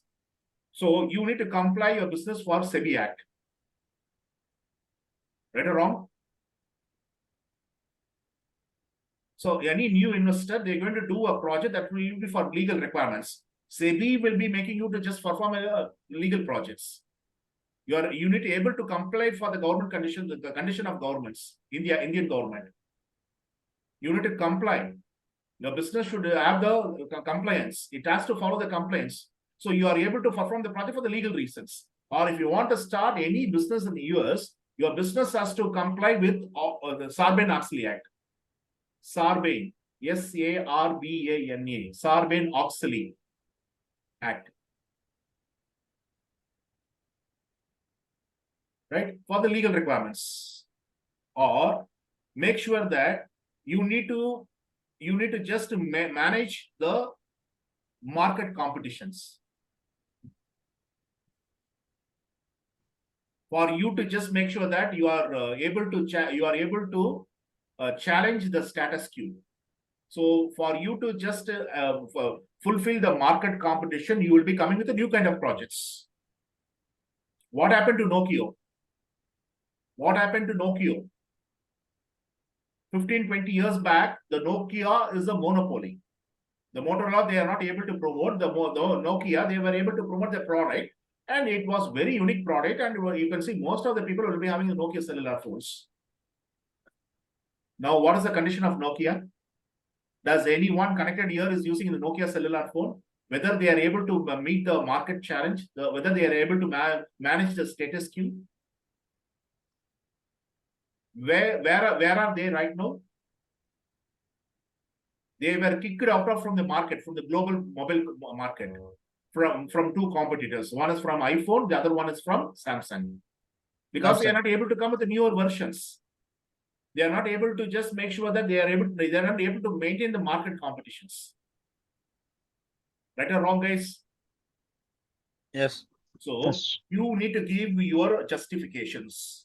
So justification can be based on the market competition. You need to invest in a project, or based on the market demand, you're going to do the investments, or based on the customer request, or based on the strategic opportunities, or based on the legal requirements. This is all the very important thing you need to mention as your justification in the business case.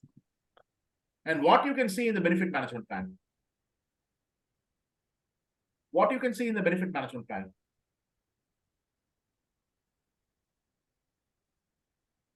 The benefit management plan is able to have a sub-plans. The benefit management plan will be having its own sub-plan. Please note that sub-plan is called as a benefit realization plans. It's a benefit realization plan. It's one of the sub-plan within the benefit management plan when the benefit will be realized. Whether the benefit will be realized, both the organization, performing organization and the client, they are able to, the benefit are realized when? Phase-wise, iteration-wise, or after the project is completed, or after the project is handover, you need to wait for 1 year for you to get the benefits. When the benefit will be actually realized. whether the benefit is taken by the client, whether the benefit is taken by the owners. Not only the prime contractor has to get the benefit, even the client has to get the benefits. You need to mention, you have to just track whether the benefit is properly used and sustained by the clients.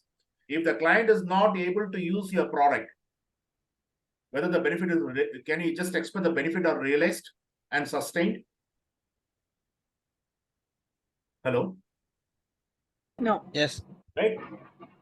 I am the contractor and you are my client. I am able to hand over the product to you and you're not able to use that product. You doesn't know to use the product. So now the benefit are realized. The benefit is properly sustained by the customer. No. No. They are not No. able. Ultimately, you're going to take the benefit like a cash can. You're going to take the money from the client and you're going to take that one in the organization. So the client also should sustain the benefit. They have to realize the benefit. So both the party has to realize the benefit and both the parties should be sustaining their benefits. Right? So what you can see in the benefit management plan, you'll be seeing the benefit owner. It's not the actual owner, the person who's going to track the benefits. So you're going to give the roles and responsibility from the operation team. You have to be able to track whether the benefit is properly handed over to the customer, whether they are able to use that benefit, whether they're able to sustain the benefit when the benefit was realized. Immediately after the handover, or after 1 month, after 3 months, after the 6 months. So you need to have a person called benefit realization owners. The benefit owner has to track this information. So this will be the benefit management plan. These 2 documents will be making you to create the project charter. Right? The third one will be agreement. So what kind of agreement? It can be a legal binding or it can be a formal binding, right? Yeah, contractual agreement. Okay. RFQ is a legal or a formal? It's a Formal. formal. It's not a legal? No. Request only quotation, right? Okay. Request for Purchase quotation. order? Request for quotation. Okay. PO Request is the legal. okay. legal. What about RFP, PO is legal. request for proposals, That is also formal. formal. What about the SLA? Legal. Okay. What about the this one letter of W. acceptance? MSA. Legal. LOI, LOA, letter of acceptance, letter of intent. Intent. Legal. Intent is See, legal. RFP, request for proposal, will be having some condition of contract. It will be spelling, it will be defining some legal terms. So it will be considered as a legal document. Okay. Right? It will be a legal document. So the agreement will be a common theme, will be used for the formal as well as the legal. So that will be helping you to develop the project charter. Right? And various factors, internal factors, external factors will be deciding you to develop the charter. We have seen this one, right? Enterprise environmental factors and organization process assets. Right? Yes. Okay. Yeah. Okay. Right now, the other tools and techniques will be having a broader look on that. We'll go with the next class and we are looking on that as per we promised. You're ready? Bala, Yes, sorry to interrupt. This business justification, you said some points like that, the factors like market demand, legal. Can you please repeat once again? I just missed to note down something. See, the business justification will be having various reasons. One of the reasons will be the strategic opportunity. The organization has to look for a new business, right? Correct. Okay. So they need to perform a project, right? Yeah. The second one is based on the market demand. Market is demanding you to develop some LED bulbs. Understood. For you to just have the reduced consumption of the electricity, right? Or the market is demanding you to create a fuel efficiency car, like hybrid cars, electronic vehicles. So that demand is coming from the market. Or the customer requesting you. We are 100 families are staying here. So far, we don't have the electricity. So they are coming to the DIVA, right? Then, Yeah, understood. Yeah. right? Or it will be for the legal requirements. If you're going to run a chemical plant, or you're running your asbestos plant, the people is going to handle the toxic materials, right? So your company has regulatory requirement. Regulatory, legal and regulatory, right? or the project will be happening based on the to retain the market competition. Your status quo has to be retained based on the market competitions. If you're going to compete with your competitor, you will not come with a new material, new products. What is the use of giving the same product without bringing any new features in it? Whether your product will reach to the customers. Nitin? No, no. So you have to come with a new version of your product, right? Yeah. So for you to retain yourself in the market and you are able to retain the status quo, you're able to challenge the competitor, you're able to challenge the market. For that, you are coming with a new project. So this will be one of the justification you can take into the business case. This is understood, Nitin? Yeah, yeah. Thanks, Vala. Thanks. Yeah, understood. You're able to see a question back in front of you guys? Yeah. Okay. And hybrid project. A project is an hybrid in nature because you are able to fuse the adaptive with your predictive as just deployed. And the project manager is planning the project closure with the lessons learned workshop. A key stakeholder informs the project manager that having a scrum team in the workshop is a waste of time because the project was delivered successfully. What should the project manager do? You have 4 answers to look. So which one you're going to select? D. D. D for Denmark. C. C for C. China. Invite the team members as mandatory participants. Mandatory participants. Okay, C for China. So can we Yes. go to C, yeah. Okay. What about B? Can you read the B also, please?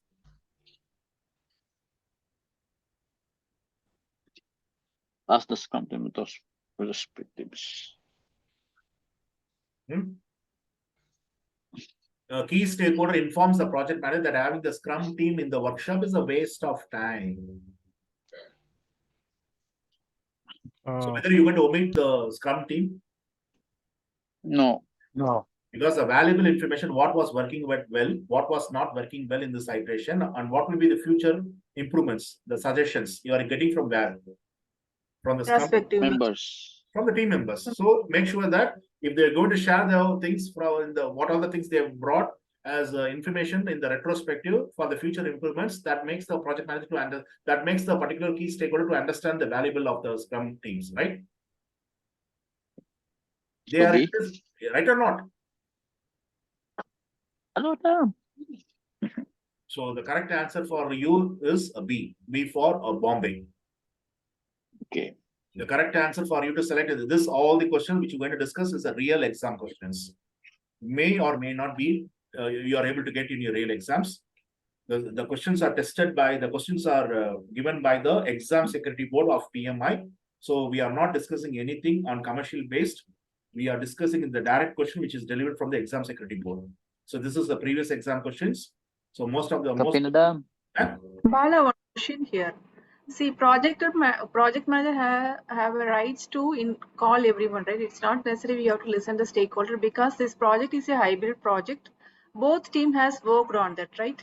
Okay. So instead of taking input from someone, if I'm going to communicate that one to the key stakeholder will make some difference. The stakeholder is having a key stake in this project, right? He's the key stakeholder. Yeah. You can't overspeak to the stakeholder, right? As a PM. You can't be harsh, right? Yeah. So the correct thing is that you are asking the team to share what you have done in the retrospective so that the key stakeholder can understand. These are all the valuable things they are able to collect from the team for the further improvements. Okay. So B will be the correct answer. B will be very much appropriate. See, what you said may be a correct answer, but the PMI is going to test the individual psychology, how well the particular candidate has understood the field of project management. So they are not asking you to go with the correct answer. Always they're going to suggest you to take an appropriate best answer. So out of this 4, the best answer for me will be B. Okay. The question number 2, an agile project for a database migration impacts nearly all business units of the corporation. Every effort has been made to complete a migration before the end of support date from the database platform. A new impediment is nothing but it's going to be a blockers. It is a risk. It will be like things which is obstacle, right? Now implies the need to continue the use of old platform for another year at a high support price. What should the product owner do about these situations? You have 4 options.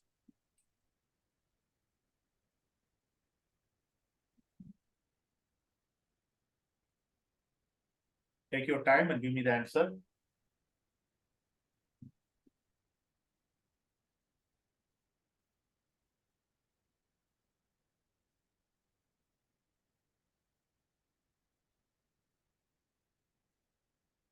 You know very well that the backlog is an item maintained by the product owner. The complete features are for the product is broken and defined in the product backlog.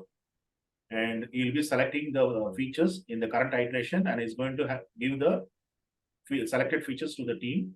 So the team is going to receive the features and they're going to define the features into the sprint backlog. So 2 logs are maintained. One is a sprint and other one is a product backlog.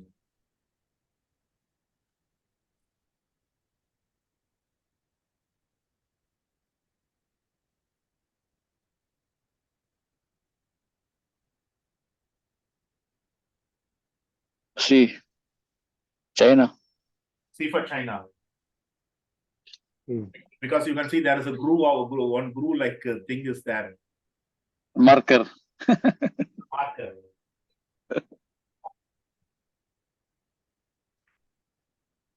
Can we go with the C or any other answer to C? Reprioritize the backlog. Everyone is having a notepad, right? Yes. Yeah. Agile project for the database migration impacts nearly all the business units of your company. Every effort is made to complete the migration before the end of a support date for the database platform. A new issue now implies the need to continue to use the old platform another year at a higher supported price.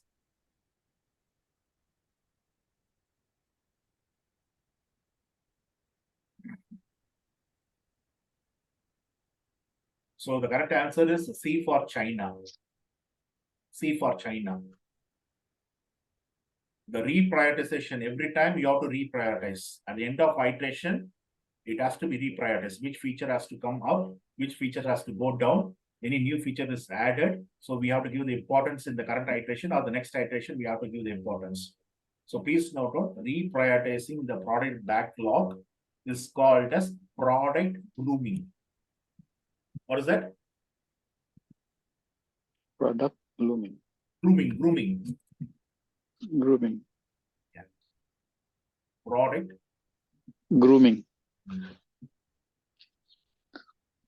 Product. Same as hair cutting. Yeah. So the correct answer for you to select for the answer, the second question will be C. Here the word competence, how it fit to this question? Which one? So reprioritize the backlog based on story size is fine, but and then how the competency availability The person, see, actually, once you're going to stretch your duration, it correct. will increase the budget, right? But once you are seeing that you can complete very faster based on the competency, you can finish very faster. So reducing the budget, right? The main concern is that high price. High price, yeah. So that should be, so how are we going to overcome that? Based on the competency, based on the productivity, right? The earlier you're going to finish, not stretching your iterations, so you're able to complete within the budget, right? Within budget, if I'm competency availability means if I'm taking some expert, then it will be cost, right? It is not expert. Within your team, you're going to nominate, right? Who's going to take this one? We are prioritizing that. Who can do that faster, right? The team will come forward, right? Okay. Right. So the correct answer will be C. The third one, the project manager is leading a product feature rollout that will gain more subscriber for a video streaming applications. During the backlog grooming phase, the business stakeholders are unable to understand the feature integration with the product and raise the concerns. So what can the project manager do to demonstrate the feature integrations? We are speaking about the quality last class. There should be a continuous integrations. If you're not able to integrate continuously into the product end, the product will be delayed and you're going to lose your quality. So what is the correct answer? The business stakeholders. A. Include the business stakeholder in the iteration review, right? Oh, Yeah. right. Apple. Apple. Yeah. Okay. What happened to D for Denmark? They have a confusions, right?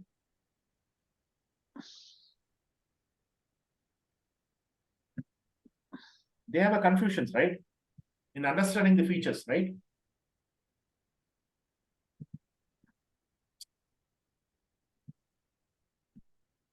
Okay. Yes, Delta. yes. Huh? Yeah, the Yeah, business yeah, yeah, yeah. stakeholder will unable to understand the feature integration. So in that case, they have to review the backlog, not including the business. Already they are. Backlog in detail Yeah. with the business stakeholders, right? A, D, Delta. D for delta. Okay. Bala, why it feels that 2 or 3 options are very close for the That's the answer? reason I said it. Yeah. Most of the answer will be correct, but you have to choose an appropriate best answer. That is the psychology of project management, right? Nitin, Yeah. you're not writing your engineering exams, you're writing a competitive examination in the global market. So you should be more competitive, right? Yeah. Yeah. But it is taking our time, right? It is No, taking more of our time, right? To Miss Kala, this is your project. You need to complete this exam within the given time. And you have to save your budget, right? of course. You should crack your certification. This is a project. It's a unique for you, right? Yes, yes. You're a project manager. You have to manage your exams. So the fourth one, yeah. The fourth one is a company is launching a new product that has to be ready before the summer season begins. After the discovery process, the team realizes that the requirements are very uncertain. What should the project manager do?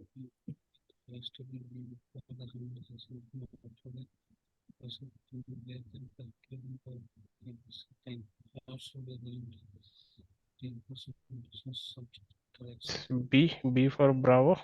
Okay, register a risk and define a contingency plan to finish the project on time. Yes.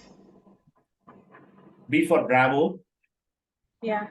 Okay. Same. Okay, what about the D for Denmark? D for Delta? That sounds more good, right?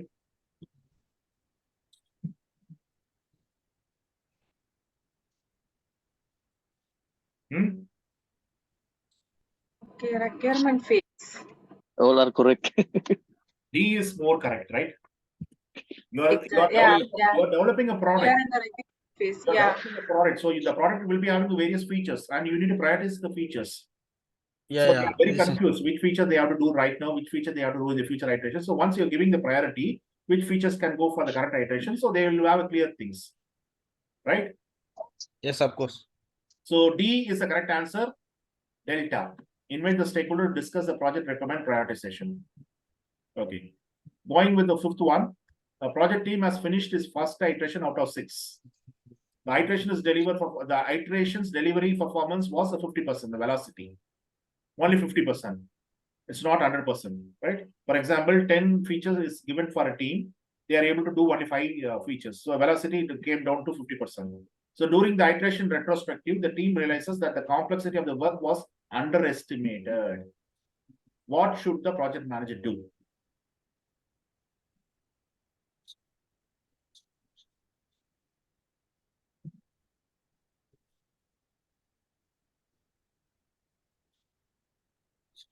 Being a project manager, what you have to do? A responsible project manager. You are so proactive. C. Okay. I will go with D, Delta. You will be replacing the team members. You should coach your person, right? You should be mentor, servant leader. Yeah. See, update the issue log. Where is the issue? There's no issue, right? Escape. You are a project manager. You are a team leader. See, Mr. Tala, once the things are going very crucial, out of your way, out of your hand, that means you can speak to the sponsor. You can escalate. But Correct. you are a project manager. You have to manage all the things, right? Being a proactive project manager, what you have to do? You need to understand the situation, right? Why it was happening, why the velocity came down, right? Yeah. So what you have to do, the correct thing is that you have to meet your team to review the internal action to resolve the situations, right? That's a proactive approach. Charlie. Bala, somewhere we discussed that we can replace the team members, right? No, I if could the replace recall. the team members, that is the last thing. Why you need to replace? You are a servant leader. You are doing the adaptive projects, Nitin. Okay. You are a servant. Okay, You need to be coach. The primary objective is not the organization for focus. The individual team focus. Right? The sixth one.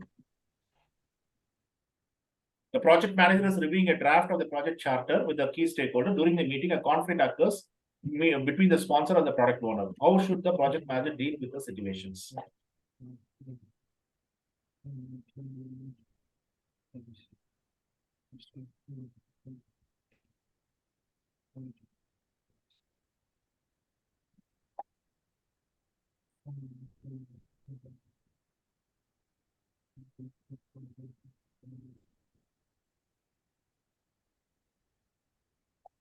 Bravo.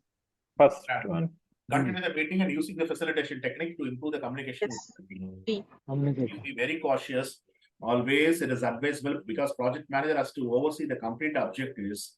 So you need to bring a facilitator. Always a facilitator is a very good person.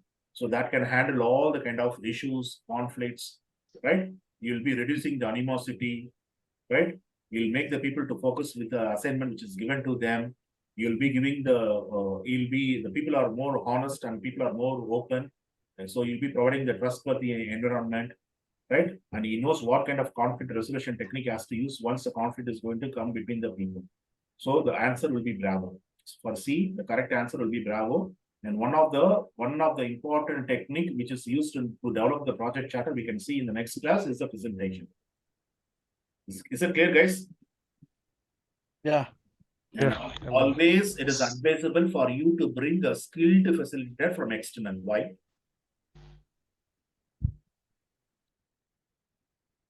Always it is advisable for the project manager to bring an external facilitator. He has to recommend the management to give him an external facilitator. Why the external facilitator should be entertained? Avoid partiality. Yes, you have to overcome the bias, right? You should be more impartial. If you're going to bring an internal facilitator, you'll be standing in the either side, right? Maybe you'll be standing on the left side or you'll be standing on the right hand side. So in order to overcome this partiality, in order to overcome this bias, make sure that you need to bring an external facilitator. So we can go with answer B, Bravo. The seventh one. In a daily stand-up meeting, that's the second cadence or ceremony is happening in the Agile in the iteration. A developer indicates that a backlog item will not be delivered because they need to take an unexpected leave for next couple of days. The backlog item is a prerequisite for the feature expected by the user in the next sprint review. So what should the project leader do? So here the project lead is not doing the Scrum project, they're doing the different methodology, which is coming under the same Agile. So the name is given as a project lead. So we can call us a Scrum Master, or we'll be naming him as an Agile coach.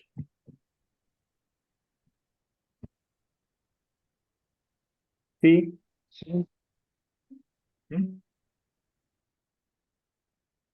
D. Delta. D, Delta. Ask the developer to postpone the leave until the backlog item is delivered. Okay. What is C, bola. C? Ask the development manager to provide the replacement for a couple of days. See, you are working in an adaptive environment. Always you are more autocratic. Replace him, replace him, replace him. That's what we are doing. So once you are changing the environment, once you are moving from the predictive to the adaptive, you should be more soft. You should not suggest anything. You have to help them. A. Alpha. If they're alpha, work with the product owner to change the priorities in the sprint backlog. That's the correct thing. That's a proactive thing, right? Right or not? You can change the priorities. You can work very closely. So the person is going for an emergency leave, so you can't do the features. So which features we can do faster? Can you select that one? So you are able to change the priorities, right? Being a servant leader, right or wrong, sir? Yes, sir. Yeah. Very correct. Alpha. A is the very correct answer for 7th one. 8th one. An organization is transitioning to agile delivery from predictive to agile. They're changing. They are in the transformation, and a new team has been assembled. A project is not going well because the variation of the team velocity is very high, and every sprint delivers less than committed. A new project lead with a strong technical background has been assigned to the project. So what should the project lead do?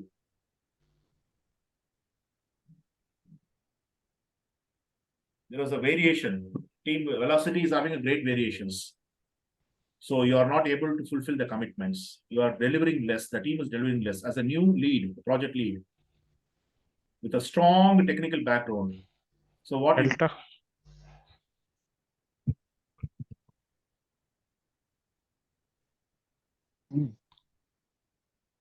Option D, delta. review and update the estimation in the daily standard. Okay.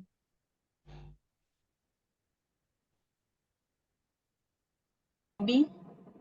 We recommend a different estimation methods, right? Yeah. See, because they are in the transformation stage, they are transition stage from predictive to agile. So it's very new for them, right? So what you have to do, you have to allocate Allocate more time. for them, right? They're new to the environment. You can't make everything to change, right? It's not like a big bang approach. Slowly the people will be changing, right? Right or not? See the answer, see the question, read the question one more time. Yeah. I missed it. Organization is in the transition period to agile delivery. From the predictive, they're transforming themselves to agile. So it's a new things they have to do. So it's a very slowly, right? So you need to make sure that you have to allocate more time for the estimation. So in the next iteration, they will not they will know what time they will take to deliver and what features they can take in each and every iterations. Is it clear or not? So can we go with the C for China? Yeah. So that is the correct answer. C for China is the correct answer for the 8th one. So the 9th one, a project team member has just informed the project manager that the license for the software that the team uses to perform the calculations has expired. As a result, the team can't continue with the project task. So what should the project manager do first?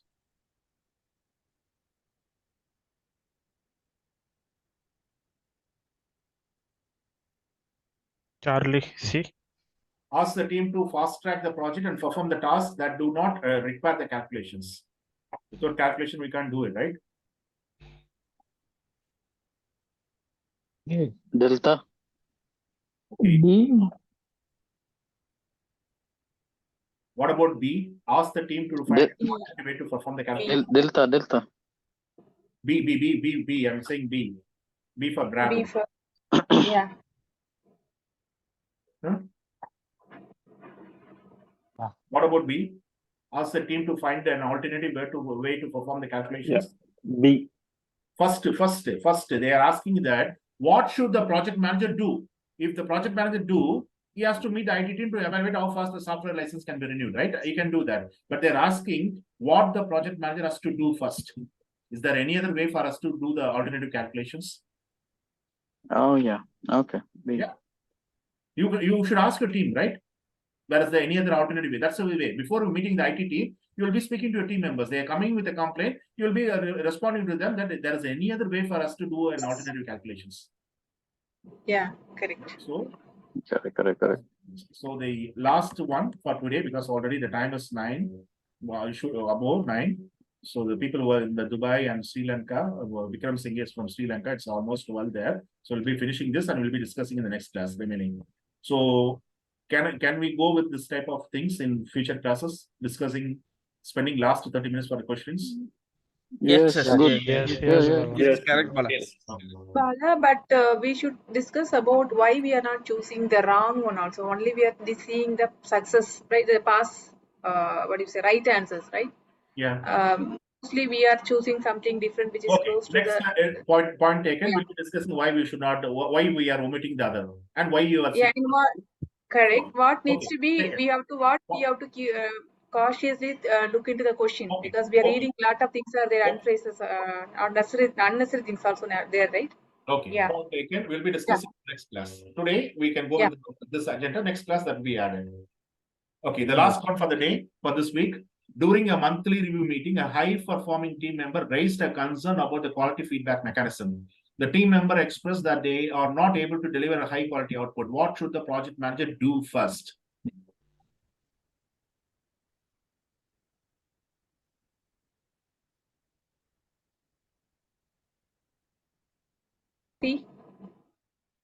C for China. C. Yeah.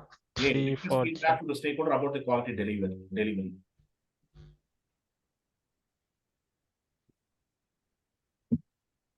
Okay. Do first.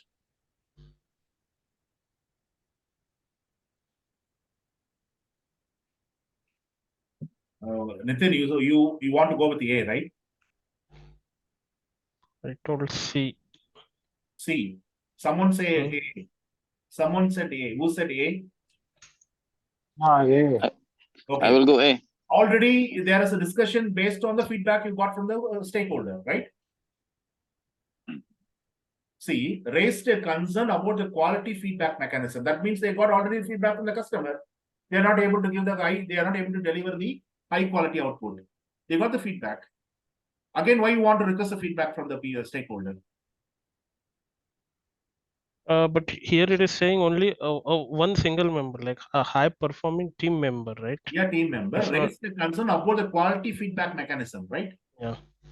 And the same, the team member expressed that they are not Able to deliver high quality output. So what you have to do? You need to review the quality process, right? should be the team members, so that The team member express that they are not able to. Team members express that they are not able to deliver. team member express that Mhm. So it he should or be The she C, is not- Bala. The answer. C. the answer Charlie. C. looks good. C for China. Yes.